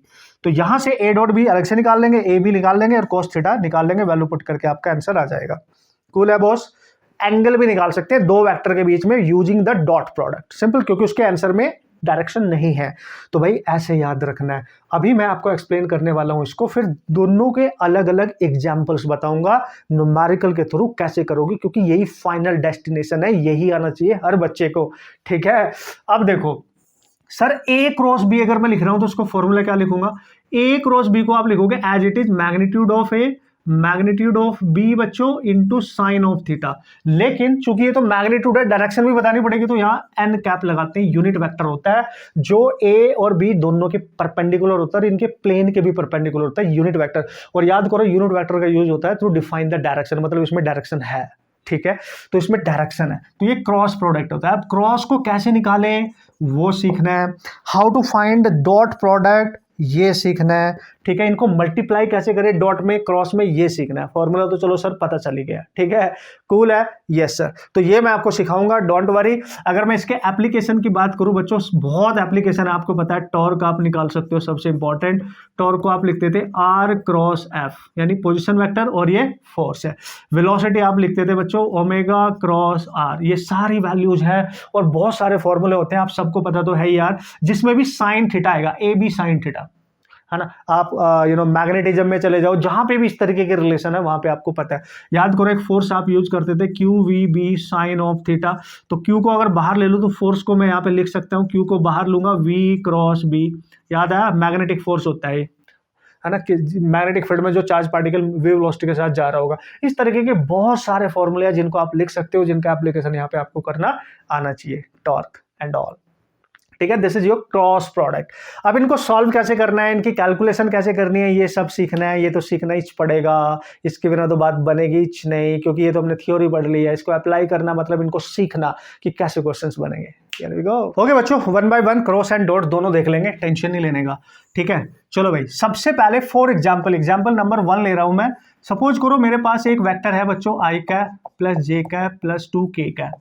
दूसरा वेक्टर मैंने आपको ले दिया है 2i कैप माइनस जे कैप प्लस k कैप। ठीक है। और आपसे सिंपली बोला है फाइंड ए डॉट बी। देखो बहुत आसान होता है ए डॉट बी निकालना, इस बात का आप ख्याल रखें। अच्छा सर एक चीज तो आपने याद दिलाई नहीं कि हम हमें पता कैसे चलेगा भाई, रूल क्या है, वो तो आपको पता ही होगा ना भाई, फिर भी याद दिला देता हूं क्योंकि उसके बिना तो बात ही नहीं बनेगी ना भाई। देखो भाई, आपको मैंने बताया था ये एक्स एक्सिस है, ये वाई एक्सिस है और ये आपकी जेड एक्सिस है। आई वेक्टर एक्स एक्सिस पे काम करता है, जे यूनिट वेक्टर इधर काम करता है और के इधर करता है। बच्चों अगर आप same vector co dot multiply करते हो ना, आई डॉट आई, तो ये हमेशा 1 देगा, यानी जे डॉट जे 1 देगा, के डॉट के ये हमेशा 1 देगा। लेकिन अगर किसी बच्चे ने आई डॉट जे कर दिया, अलग अलग वेक्टर को मल्टीप्लाई, डॉट मल्टीप्लाई बोल रहा हूं मैं, तो 0 हो जाएगा। या जे को के साथ मल्टीप्लाई कर दिया तो भाई ये 0 हो जाएगा, या k को i के साथ मल्टीप्लाई कर दे भाई ये 0 हो जाएगा। ये तो पता है ना। इसलिए आपको हमेशा क्या याद रखना है, डॉट मल्टीप्लाई अगर सेम वेक्टर होंगे तो उनका आंसर 1 आएगा, है ना, without direction. i dot i मिलके 1 बन जाएंगे, j डॉट j मिलके 1 बन जाएगा, k डॉट k मिलके 1 बन जाएगा। ये याद रखना है, बस यही रिजल्ट याद रखो। तो 0 होगा तो उसका यूज करने कोई मतलब नहीं बनता है। तो अगर आपसे पूछा a डॉट b निकालो तो देखो अप्लाई करते हैं। तो a डॉट b, तो पहले लिख लो a, I plus J plus 2k। ओ फिर डॉट लगा दो उनके बीच में, यहाँ लिखेंगे 2i माइनस जे प्लस के। है ना खतरनाक, बहुत जल्दी क्वेश्चन हो जाएगा अगर टेक्निक समझ गए। तो हमने अभी अभी सीखा रूल में कि सेम वेक्टर ही हमें 1 देंगे, मतलब अगर i डॉट आई है, अगर 2i, अगर ऐसा हुआ, अगर ऐसे हुआ, देखो ऐसे समझो 2i cap dot I cap, तो हमारे को पता है i डॉट आई तो 1 हो जाएंगे, इंटू 2 एज इट इज रहेगा, तो आंसर 2 आएगा भाई, ये जरूर याद रखना। ठीक है, तो देखो सेम वेक्टर को ही मल्टीप्लाई करना, i को i के साथ, j वाले को j के साथ, k वाले को k के साथ। i को j के साथ मल्टीप्लाई करने की जरूरत नहीं है क्योंकि वो ऑब्वियसली जीरो होना है, तो समय बचेगा हमारे पास। तो हम क्या करेंगे, i ये रहा डॉट 2i, ठीक है, फिर प्लस, इसके बाद प्लस है तो प्लस j डॉट यहाँ पे माइनस j, फिर यहाँ प्लस है 2k डॉट यहाँ पे k। अब देखो बच्चों, ये i डॉट आई तो 1 हो गया, तो 1 इंटू 2 तो 2 बचेगा, प्लस j डॉट j 1 हो जाएगा, और ये माइनस है तो यहाँ पे -1 बचेगा ना भाई। ठीक है, और यहाँ पे प्लस 2 एज इट इज रहेगा, ये 1 हो गया तो 1 ही हो गया, तो 2 माइनस 1 प्लस 2, तो आप देख सकते हो यहाँ पे 1 3, ये 3 आ गया। और आप देख सकते हो इसके आंसर में बच्चों जो हमने यहाँ निकाला a डॉट बी वो 3 आ रहा है, इसमें कोई डायरेक्शन नहीं है, no i no j no k, कुछ भी नहीं है, इसलिए ये एक स्केलर क्वांटिटी, एक नंबर है, ये एक नंबर है, ये एक स्केलर क्वांटिटी है, दैट्स वाई इसको स्केलर प्रोडक्ट कहते हैं। ठीक है, when we multiply two vector quantity such that कि उनका आंसर मैग्नीट्यूड की फॉर्म में आए, डायरेक्शन ना हो, उसको डॉट प्रोडक्ट या स्केलर प्रोडक्ट कहते हैं। सिंपल है ना, अमेजिंग। यस, तो भाई अब आप मेरे ख्याल से कर लोगे। चलो भाई एक और देख लेते हैं, फास्ट फास्ट फास्ट फास्ट। देखो मैं कंजूसी नहीं करूंगा, मैं आपको सारे बताऊंगा, सारी चीजें। देखो मेरा काम ये है, जस्ट पढ़ाना नहीं, आपको अप्लाई करना सिखाना, आप बच्चों को आना चाहिए। ठीक है, तो एक और ले लेते हैं, लेट्स सी वेक्टर ए ले लिया हमने 5i cap minus 10j cap plus k cap. ठीक है, वेक्टर बी बच्चों हमने ले लिया i cap plus 2j cap. हो सकता है इसमें तीनों वेक्टर हो, उसमें दो ही वेक्टर हो या कोई एक ही वेक्टर, तो हमारा क्या जा रहा है, जो एक नहीं है उसका मल्टीप्लिकेशन तो जीरो ही हो जाएगा। देखो आपसे पूछा ए डॉट बी करो, जब भी डॉट प्रोडक्ट पूछे तो आई को आई के साथ, जे को जे के साथ, अब लिखने की जरूरत नहीं, यहीं से देख के कर सकते हो डायरेक्ट। देखो आई वालों को आई के साथ देख लो, जे को जे के साथ देख लो, के है नहीं तो इसमें 0k कर सकते हो, है 0 लिख सकते हो। तो देखो 5 साइन का ख्याल रखना है, आई डॉट आई तो 1 हो जाएगा तो 5 बचेगा यहाँ पे। ठीक है, याद देखो माइनस भी है, 10 इंटू 2, पहले नंबर को मल्टीप्लाई कर लो और माइनस प्लस माइनस होता है तो 20, और जे डॉट जे 1 हो जाएगा, और यहाँ तो 0 इंटू 1 दैट इज 0, क्योंकि एक में तो है ही नहीं ना भाई। तो देखो डायरेक्ट भी कर सकते हो, और माइनस का 15 आ गया, सिंपल।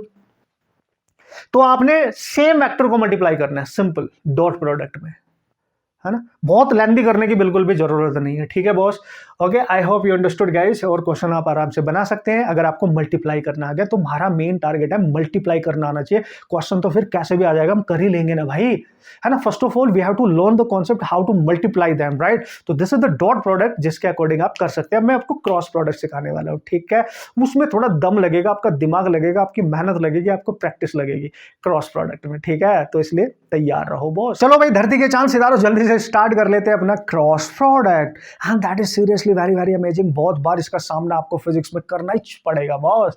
तो भाई हम बात कर रहे हैं क्रॉस प्रोडक्ट, ओके। देखो भाई पूरा लेक्चर एक पर्टिकुलर वीडियो में दे रहा हूँ मैं आपको, ये बहुत अमेजिंग है ना, ध्यान से समझना भाई। बच्चे बहुत मेहनत करते हैं, बहुत प्रैक्टिस करते हैं, तब भी नहीं समझ में आता है, लेकिन मैं पूरी कोशिश करूंगा कि 99% आपको ये आज समझ में आए। और समझने से ज़्यादा इंपॉर्टेंट है अप्लाई करना है, क्योंकि समझने की तो बात ही नहीं है इस समय, तो अप्लाई करना आना चाहिए। 2 महीने हमारे पास है केवल अपने एग्जाम में क्वेश्चन करने के लिए, ठीक है भाई। देखो भाई इसको ये बोलो, या फिर आप क्रॉस प्रोडक्ट को हम क्या बोल रहे थे, वेक्टर, क्योंकि आंसर मिल रहा है वेक्टर, तो वेक्टर प्रोडक्ट कह दिया, और सिंबल बनाना है तो उसको हमने क्रॉस कह दिया। तो भाई 2 वेक्टर है हमारे पास, देखना भाई बहुत ध्यान से, इसमें बहुत इंपॉर्टेंट है, very very very very very important, super important है, क्योंकि ज्यादातर क्वेश्चन वो वेक्टर प्रोडक्ट से रिलेटेड ही आते हैं हमारे एग्जाम के अंदर, ठीक है। तो इसमें कितने कैटेगरी के क्वेश्चंस बनते हैं पहले मैं आपको ये रियलाइज कराऊंगा भाई, है ना। तो ध्यान से देखना भाई, आप सारे एक एक एग्जाम्पल अलग डिफरेंट देके मैं आपको बताने वाला हूँ, ठीक है। हालांकि इसकी पूरी डिटेल वीडियो यूट्यूब पे आपको आई थिंक मिल जाएगी मेरी, बट उसको देखने की आपको भी जरूरत नहीं है, कंप्लीट लेक्चर देख लेना, आपका कंप्लीट रिवीजन डन। देखो भाई for example guys vector A मैंने आपको दे रखा है ना, जैसे आई कैप दे दिया, फिर वेक्टर बी दे रखा है आपको, जैसे 2j कैप दे दिया, और आपसे पूछा फाइंड, समझना, find vector a cross b निकालो।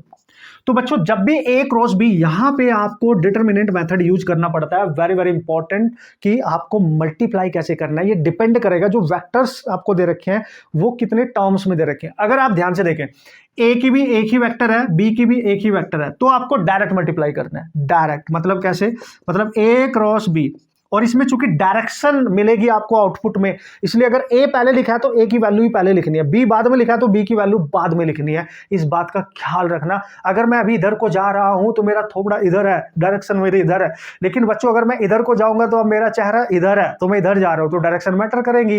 पहले मैं इधर देख रहा था, अब मैं इधर देख रहा हूं, तो डायरेक्शन मैटर करेंगी। पहले मैं इधर को जा रहा था ऐसे, आपने बोला सर पीछे देखो, तो मैंने पीछे मुड़ा, फिर मैं ऐसे जाने लगा, तो मेरी डायरेक्शन इधर है, तो अपोजिट होगी। तो जब हम डायरेक्शन को चेंज करते हैं तो नेगेटिव साइन एक्स्ट्रा आ जाता है वेक्टर में। इस बात का ख्याल रखना है। तो जब आपसे पूछा जा रहा है ए क्रॉस बी, तो ए की वैल्यू पुट करो, पहले ए यानी आई कैप, फिर क्रॉस लगाओ, फिर लिखो बी यानी 2j कैप। अब चूंकि आप क्रॉस से मल्टीप्लाई करो तो 2 को तो बाहर निकाल लो as it is, i cross j. अब इंपॉर्टेंट कि ये क्या है, इसको कैसे करें। आजा भाई वापस, ये था आपके पास एक्स एक्सिस, ये था आपके पास वाई एक्सिस, ये था आपके पास जेड एक्सिस। बच्चों इधर था आपका आई कैप, इधर है जे कैप, और इधर है आपके पास दैट इज के कैप, है ना। ध्यान से, पहले मैंने क्या बताया था डॉट में, कि same vector co dot multiply करने से 1 मिलता है, लेकिन अगर सेम वेक्टर को आप क्रॉस मल्टीप्लाई करोगे, याद रखना 0 हो जाएगा। यानी जे क्रॉस जे करोगे तो 0 हो जाएगा, के क्रॉस के करोगे तो 0 हो जाएगा। तो सर अब क्या करें, बस यही याद रखो ना भाई। तो इसका मतलब आपको एंटी क्लॉकवाइज जाना है, यानी आई को जे की तरफ लेके जाना है। तो जब आप आई क्रॉस जे करोगे तो यहां से जो रिमेनिंग वेक्टर है वो मिल जाएगा।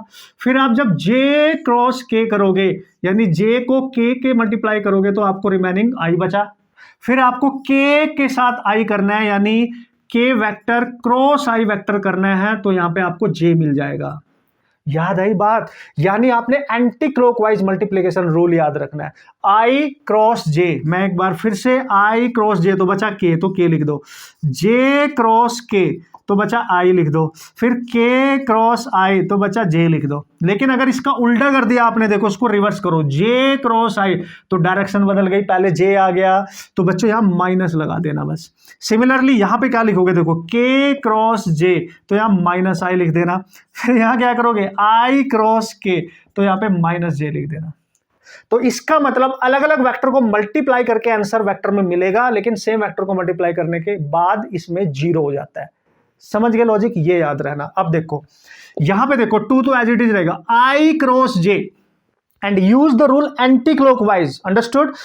तो आई क्रॉस जे तो ठीक है भाई, रूल सही चल रहा है, क्योंकि इधर होता था आई कैप और इधर होता था जे कैप। और एंटी क्लॉकवाइज कैसे होगा, ये एंटी क्लॉकवाइज है, तो आई क्रॉस जे तो बचेगा क्या, के बचेगा ऑब्वियसली, तो इसकी जगह हम लिख देंगे के।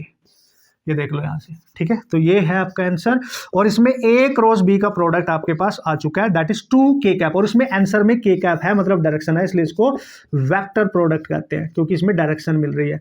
वेक्टर प्रोडक्ट कहते हैं बच्चों, है ना।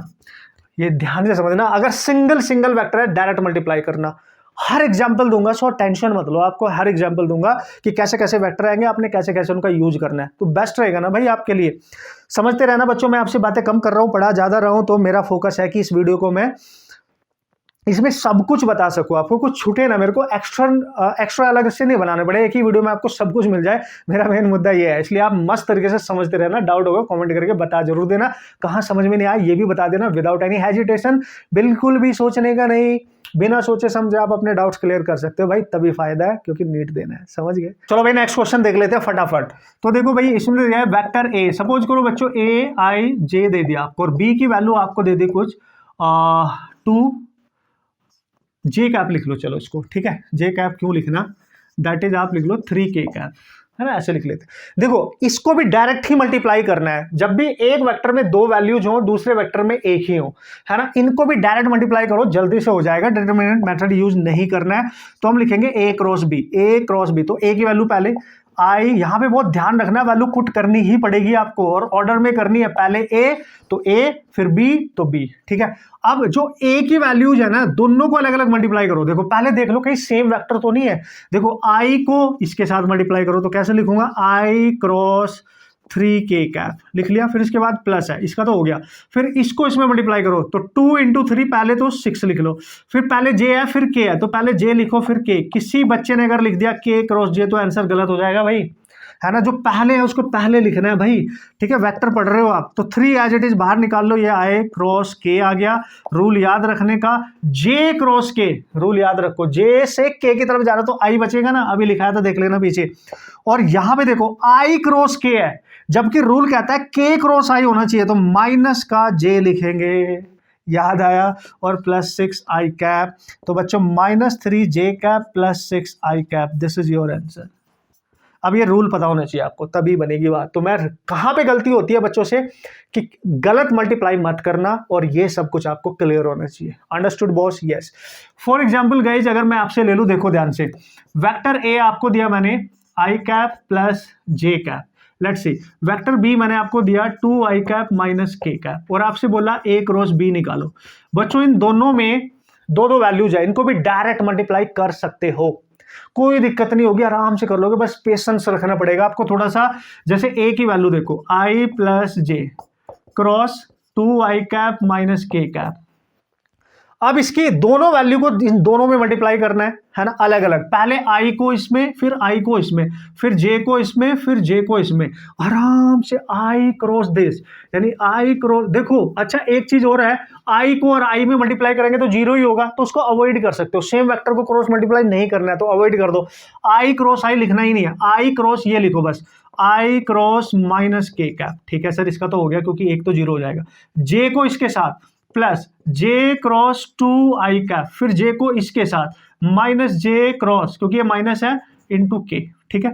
तो देखो आई क्रॉस के क्या होता था बच्चों, के क्रॉस आई का अपोजिट, यानी ये माइनस साइन तो है ही, लेकिन आई क्रॉस के, यहां पे भी लिखा था देखो हमने, आई क्रॉस के माइनस जे कैप, तो माइनस जे कैप प्लस जे क्रॉस आई, इसको 2 को बाहर ले लो। जे क्रॉस आई क्या होता है भाई, हम लिखते थे आई क्रॉस जे, है ना, तो के कैप होता था, यानी ये आई क्रॉस पहले जे लिखा है तो ये माइनस के कैप हो जाएगा, ठीक है। और यहां पे देखो बच्चों जे क्रॉस के, ये बिल्कुल ठीक है, जे से के की तरफ जा रहे तो आई बचेगा, तो दिस इज आई कैप। तो बच्चों ये आ जाएगा माइनस माइनस जे कैप, और ये हो जाएगा -2 के कैप और माइनस आई, तो आराम से आपका आंसर आ जाएगा। डिटरमिनेंट मेथड भी बताऊंगा, टेंशन मत लो, ठीक है। जब इनमें से किसी एक में 3 हो, किसी दूसरे में 2 हो, या दोनों में 3 वेक्टर हो, फिर तो determinant method is the best one जिसको आपको करना चाहिए। फिर अदरवाइज इसमें आपको कंफ्यूज हो सकते हो, गलत कर सकते हो, टाइम लग सकता है, ठीक है भाई। चलो बता देता हूं क्वेश्चन कैसे आएंगे, वो तो चलो हमें पता ही है, लेकिन आपको मल्टीप्लाई करना आना चाहिए। हाउ टू मल्टीप्लाई, एक बार फिर से याद दिला दूं बच्चों, आई को जब आप जे की तरह, जे के साथ मल्टीप्लाई करोगे एंटी क्लॉकवाइज, तो आई क्रॉस जे लिखोगे तब के प्लस में आएगा, लेकिन अगर उल्टा कर दोगे जे क्रॉस आए तो माइनस के हो जाएगा। वैसे ही आप जे क्रॉस के लिखोगे तब आई लिखोगे, अगर आप उल्टा कर दोगे के क्रॉस जे तो माइनस आई हो जाएगा। ये के है ना भाई इधर, और अगर आप इधर जा रहे हो के क्रॉस आई कर रहे हो तब जाके जे लिखोगे, अगर आपने आई क्रॉस के कर दिया तो माइनस जे लिखोगे। ये तो याद होना चाहिए हर बच्चे को, इसके बिना काम नहीं चलेगा, इसमें मैं कोई हेल्प नहीं कर पाऊंगा अगर तुम्हें ये याद नहीं है ना। मैं आपको मल्टीप्लाई करना सिखा रहा हूं कि गलती कहां होती है, आपने कहां किस चीज को अवॉइड करना है कि आपका क्वेश्चन 100% सही हो जाए, ठीक है भाई। चलो समझ गए होंगे, आगे बढ़ते हैं। चलो भाई लोग एक लास्ट एग्जांपल लेके आपको बता देता हूं डिटरमिनेंट मेथड का मतलब क्या है, मतलब आप कहां फंस सकते हैं। बच्चों ये याद रखना, अगर वेक्टर ए आपको दे रखा है i cap plus 2 J cap plus के कैप, और लेट्स सी वेक्टर बी आपको दे रखा है 2 i cap minus J cap plus 3 के कैप, और आपसे पूछा ए क्रॉस बी, तो समझ जाना यहाँ पे आपको डायरेक्ट मल्टीप्लाई नहीं करना, क्योंकि तीनों को मल्टीप्लाई करने में समय लगेगा और गलती होने के चांस बहुत ज्यादा होते हैं। हालांकि हो जाएगा, लेकिन चांस बहुत ज्यादा है कि गलत हो, इसलिए आपने दूसरा मेथड अप्लाई करना है, डिटरमिनेंट। याद करो, आप सब बच्चों ने पढ़ा था ए क्रॉस बी, ये आप 2 पैरेलल लाइन लेते थे, डिटरमिनेंट मेथड का यूज करेंगे हम यहाँ पे बेस्ट वे में। तो सबसे पहले चूंकि हम ए क्रॉस बी कर रहे, तो पहले आई जे के लिख लेते हैं, फिर आपको पता है तीनों वेक्टर है आपके पास, इसके कोफिशिएंट को प्लस लेके करेंगे, इसको माइनस, इसको प्लस, याद आ रहा है बिल्कुल। और जो ए की वैल्यूज है पहले वो लिखेंगे, फिर बी की लिखेंगे। तो ए की कोफिशिएंट लिख लेते हैं, आई का कोफिशिएंट 1 है तो पहले 1, इसका 2 और इसका 1, फिर इसका देख लो 2 है बी वाले का तो -1 और दिस इज 3, पहले ये लिख लेना है। लिख लिया भाई। अब इसको सॉल्व करना है। पहले अबाउट आई कैप सॉल्व करेंगे, तो हम यहाँ आई कैप लिख लेंगे, ठीक है बच्चों। ये देखो ध्यान से, अब चूंकि हम आई के अबाउट एक्सपेंड कर रहे हैं तो उसके नीचे के नंबर को हम काउंट नहीं करते, हम ये वाले नंबर काउंट करते हो। तो याद करो शक्तिमान, अंधेरा कायम रहे, आपके पास है दो हाथ, एक राइट हैंड एक लेफ्ट हैंड। तो आपने कैसे करना है इसको बच्चों, ऐसे, ठीक है, अंधेरा कायम रहे, यानी अपने राइट हैंड को लेफ्ट पे ऐसे क्रॉस करना है, लेफ्ट को राइट पे नहीं, ऐसे पहले राइट को लेफ्ट के ऊपर रखना है। तो देख लो इधर राइट हैंड इन नंबर्स के डायरेक्शन में जा रहा है, इनको मल्टीप्लाई करेगा, और लेफ्ट इनको मल्टीप्लाई करेगा। याद रखना ये है ना, ऐसे मैं बता दूं आपको, लेफ्ट हैंड नीचे रहेगा, राइट हैंड ऐसे रहेगा, ये ताकत लगा दो पूरी। तो ये क्रॉस ऐसे, ये वाला ऐसे। अब देखो नंबर्स की तरफ जाओ, जब मैं ऐसे लिखूंगा तो 3 to 2 पहले मल्टीप्लाई करेंगे, फिर ये वाला लेफ्ट वाला लास्ट में, नीचे वाला जो होगा, ठीक है। कूल, देखो कैसे, यानी सबसे पहले ये वाला, ये राइट वाला, और फिर ये लेफ्ट वाला। और जब यहां लिखेंगे ना इनको मल्टीप्लाई करके, 3 into 2 विद साइन, ध्यान से, तो 3 into 2।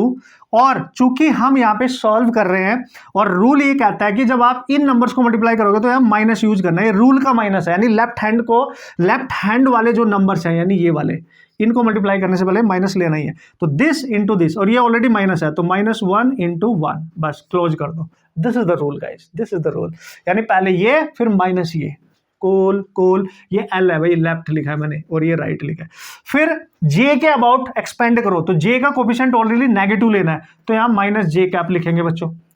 अब इसके नीचे के नंबर को छोड़ दो, जब इनको आप छोड़ दोगे तो ये अब इसमें मल्टीप्लाई होगा, देखो ये जाएगा इस पे और ये जाएगा इस पे, इस वाले, तो 3 into 1, तो 3 into 1, फिर माइनस लगा दो, 2 into 1, this is 2 into 1। Easy है ना, बिल्कुल ईजी है ना, सारे वैल्यूज आप ऐसे सॉल्व कर सकते हो।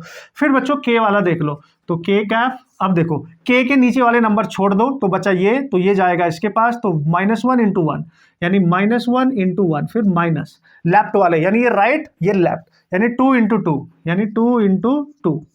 कूल, अब बस सॉल्यूशन कर लो, सिंप्लीफाई कर लो। तो देखो 6 माइनस माइनस प्लस प्लस 1, यानी 7 आई कैप, और ये माइनस का जे है यहाँ पे, अंदर देख लो क्या बचेगा, 3 - 2 दैट इज 1 ही बचेगा।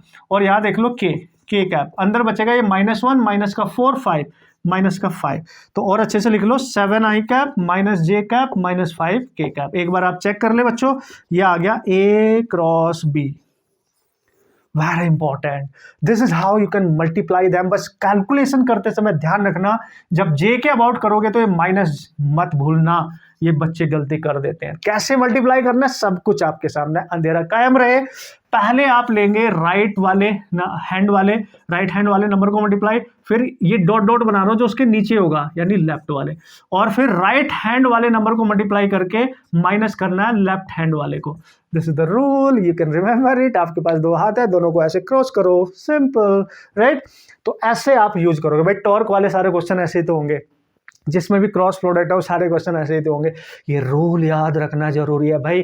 अब बच्चों ये थी इसकी कहानी, मेरी जुबानी, जो आपको एटलीस्ट आना चाहिए वेक्टर्स में, जो फाइनली आपको रिवाइज करके जाना है, ठीक है भाई। क्वेश्चंस आएंगे मस्त तरीके से, 1-2 क्वेश्चन नीट के करा देता हूं जो आपके एग्जाम में आ चुके हैं, आराम से एप्लीकेशन करना आपको आ जाएगा, बाकी आप ढूंढ ढूंढ के जरूर सॉल्व करना।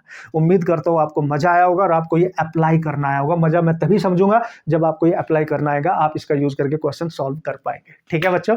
यस, चलते हैं कुछ क्वेश्चंस पे नीट के। ओके चलो भाई बच्चों, जल्दी से सबसे पहले नीट का एक क्वेश्चन कर लेते हैं। ये क्वेश्चन देखो, नॉर्मली मैं क्वेश्चन इसलिए ले रहा हूं कि आपको तरीका पता चल जाए। वैसे मैंने सारे क्वेश्चन एग्जांपल लेके आपको करने सिखा दिए हैं, ये आप डिक्टो अप्लाई भी कर सकते हो, ठीक है, आपसे हो जाएंगे। फिर भी कुछ क्वेश्चन तो बनते हैं। पहले क्वेश्चन में बोला है कि पार्टिकल है, particle has initial velocity 2 i cap plus 3 j cap. Initial velocity का सिंबल बच्चों यू होता है, याद करो, 2 i cap plus 3 j cap दे दिया, इनिशियल वेलोसिटी है, यू से रिप्रेजेंट करेंगे। एंड एक्सेलरेशन भी दे दिया है, उसका एक्सेलरेशन बच्चों दिया है 0.3 आई कैप प्लस 0.2 जे कैप, ये इसका एक्सेलरेशन दे रखा है, ठीक है सर। और क्या दिया है, the magnitude of velocity after 10 second, 10 second बाद, यानी 10 सेकेंड के समय के बाद उसकी जो वेलोसिटी होगी वो u से डिफरेंट हो जाएगी, यानी उसको फाइनल वेलोसिटी v से रिप्रेजेंट करेंगे। उसका मैग्नीट्यूड निकालो। कुछ जा रहा है दिमाग में, देखो वेक्टर का ही तो खेल है सारा, फिजिक्स के कॉन्सेप्ट तो जरूर लगेंगे लेकिन वेक्टर के बिना तो सॉल्व नहीं होगा, ठीक है। तो पहले तो वेलोसिटी निकालो। देखो भाई, इनिशियल वेलोसिटी और टाइम है, ठीक है। आपको फाइनल वेलोसिटी चाहिए तो फर्स्ट इक्वेशन यूज करोगे, सबसे पहले ये पता होना चाहिए u प्लस ए टी, याद करो टाइम है, वेलोसिटी निकालनी है आफ्टर सम टाइम, तो यही इक्वेशन होती है। लेकिन हमें वेक्टर में वैल्यूज दे रखी है तो वेक्टर लगा दो, वेक्टर लगा दो, वेक्टर लगा दो, टाइम वेक्टर नहीं है, ठीक है। तो देखो v निकालना है, पहले वेक्टर में निकाल लो, u की वैल्यू एज इट इज लिख लो यहाँ पे 2i cap plus 3j cap as it is, plus acceleration भी लिख लो 0.3i कैप ओ और प्लस 0.2 जे कैप लिख लिया, इनटू 10 से मल्टीप्लाई कर दिया बिल्कुल। अब देखो बच्चों ये है 2i cap plus 3j cap plus 10 का इसमें भी मल्टीप्लाई इसमें भी, तो जब 10 का मल्टीप्लाई करो 0.3 इंटू 10 तो 3 हो जाएगा, 3i कैप ये 2 हो जाएगा 2j कैप। अब मैंने आपको सब कुछ वेक्टर कॉन्सेप्ट इसमें यूज ही तो हो रहे हैं, मल्टीप्लाई करना, इक्वेशन बनाना, फिर उनको ऐड करना। मैंने आपको बताया था एडिशन में सेम वेक्टर ही ऐड होंगे, तो 2 plus 3 that is 5i cap, 3j and that is 5j cap. ओ ये आ गया v वेक्टर। अगर वेक्टर में आंसर होता तो ये आंसर होता, ज्यादा ज्यादा हम क्या लिख सकते हैं, 5 कॉमन ले लेंगे, i cap plus j cap, simple. लेकिन हमारे से पूछा इसका मैग्नीट्यूड, तो बच्चों याद करो मैग्नीट्यूड कैसे निकालते हैं भाई, इसका मॉड लेंगे, i का कोफिशिएंट भी 5 और j का कोफिशिएंट भी 5 ही है, तो ये भी 25 प्लस ये भी 25, तो यार 2 टाइम्स लिख दूं ना भाई 25 ऐड होके, तो 25 का 5 बाहर आ जाएगा, 5/√2 इतना यूनिट से आपका आंसर हो जाएगा। This is the velocity in magnitude, in vector this is the velocity. Cool, yes super cool. आपके नीट का एग्जाम का क्वेश्चन, ऐसे क्वेश्चंस आते रहते हैं, टेंशन नहीं लेने का, पहले कॉन्सेप्ट क्लियर कर लेने का, बेसिक कॉन्सेप्ट सब कुछ इंपॉर्टेंट यहाँ पे करता है। फिजिक्स का कॉन्सेप्ट ये है, वेक्टर ही है आपके सामने।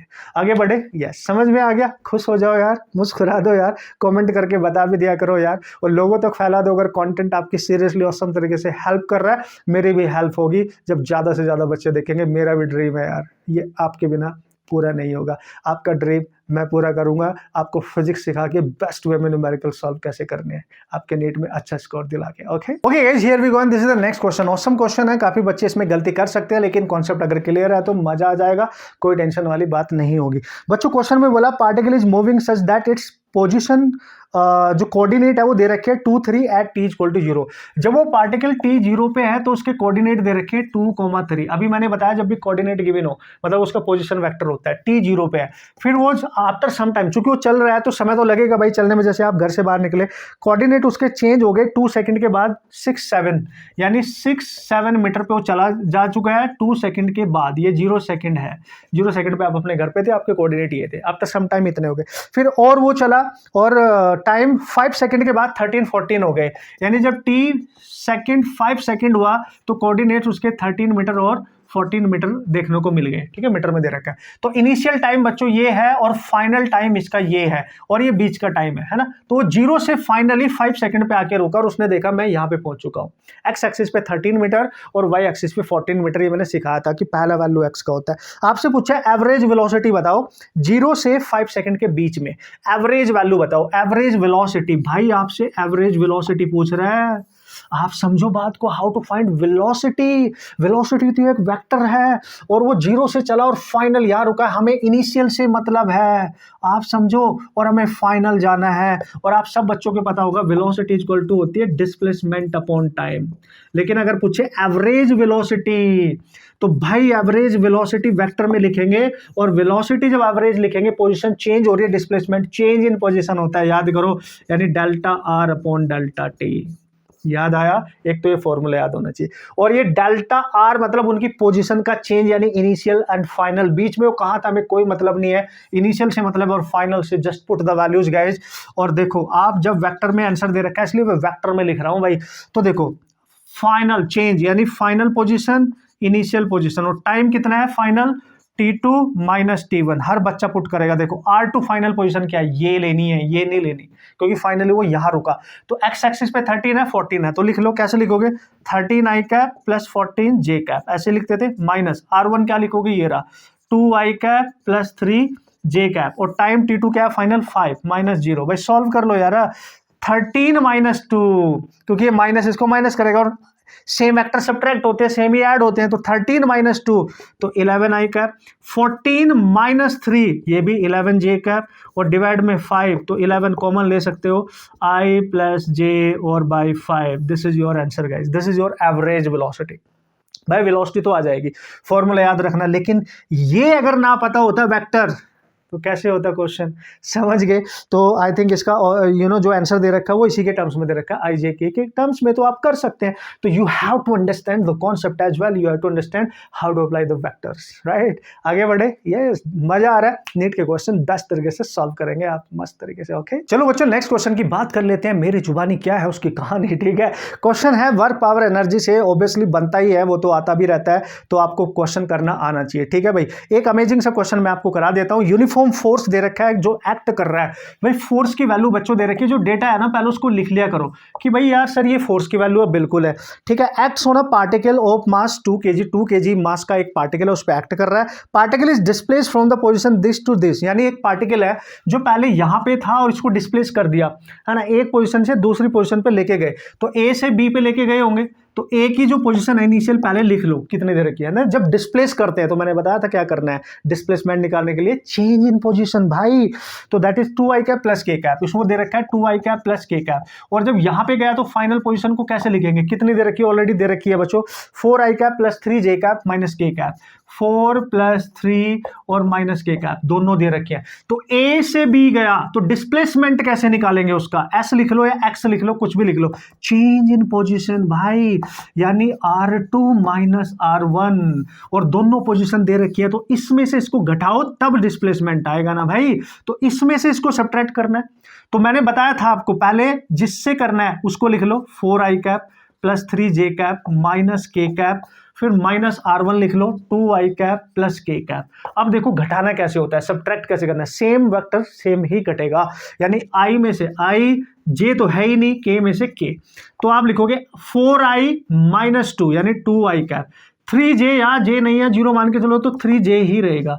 देखो यहाँ माइनस k है बच्चों, ध्यान से समझना, इसमें से माइनस k और करना है, तो माइनस k पहले से है, ये माइनस जब मल्टीप्लाई हो गया ये भी माइनस हो जाएगा, ठीक है।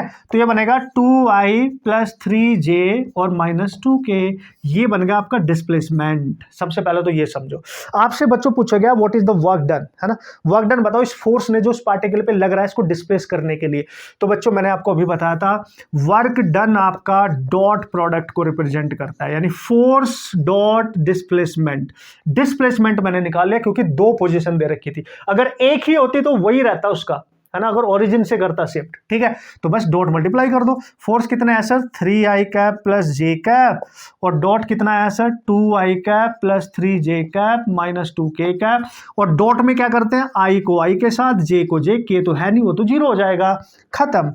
तो देखो 3i डॉट 2, तो 3 इंटू 2 तो 6 हो गया, i डॉट i 1 होता है, बस simple, plus J dot J, तो ये हो जाएगा बच्चों 3, और जे डॉट जे हो जाएगा 1, तो ये आएगा 9 जूल, खत्म कहानी। I dot I, J dot J, और जो नंबर्स हैं वो आपस में मल्टीप्लाई कर दो, प्लस माइनस का ख्याल रखो। This is your answer guys, ठीक है। अमेजिंग ना, यस, हर चीज याद रखनी है, आसान है, अगर समझ में आता है, अप्लाई करना सीख लोगे, प्रैक्टिस कर लोगे तो भाई घना आसान है, और आपने किसी भी तरीके की कोई टेंशन नहीं लेनी है, आराम से आप क्वेश्चन को हैंडल कर सकते हो, उस क्वेश्चन को आप सॉल्व कर सकते हो, है ना। तो कुछ क्वेश्चन और बेसिक से मैं लूंगा, डोंट वरी, और आपको सॉल्व करने को मिल जाएंगे, ठीक है। Okay, so this is the last question. Last question एक और कर लेता हूं, एप्लीकेशन करना सिखाना है इसलिए मैं क्वेश्चन कर रहा हूं कि आपको बता भी दूं कैसे क्वेश्चन आए। बच्चों इस क्वेश्चन में बोला है कि find the torque of a force, एक फोर्स आपको दे रखा है that is minus 3i cap, ठीक है सर, ठीक है, बढ़िया, बहुत बढ़िया, plus j cap plus 5k cap, plus j cap plus 5k cap, ये आपको दे रखा है। और ये फोर्स कहां पे एक्ट कर रहा है sir, acting at A point, उस पॉइंट की लोकेशन भी दे रखी है ना, उसकी पोजीशन। जब भी कभी किसी क्वेश्चन में ना दो पॉइंट ना गिवन हो, एक सिंगल पॉइंट गिवन हो, वही उसका पोजीशन है, वही उसका डिस्प्लेसमेंट है, वही आपने याद रखना एक तरीके से, ठीक है। तो बेसिकली यहाँ पे चूंकि वो टॉर्क की बात कर रहा है तो पॉइंट की लोकेशन पता होनी जरूरी है। किसके अबाउट निकालना है तो हम ओरिजिन मान के चलेंगे, अगर ना बताए कि किसके अबाउट निकालना है तो उसकी टेंशन नहीं लेने का।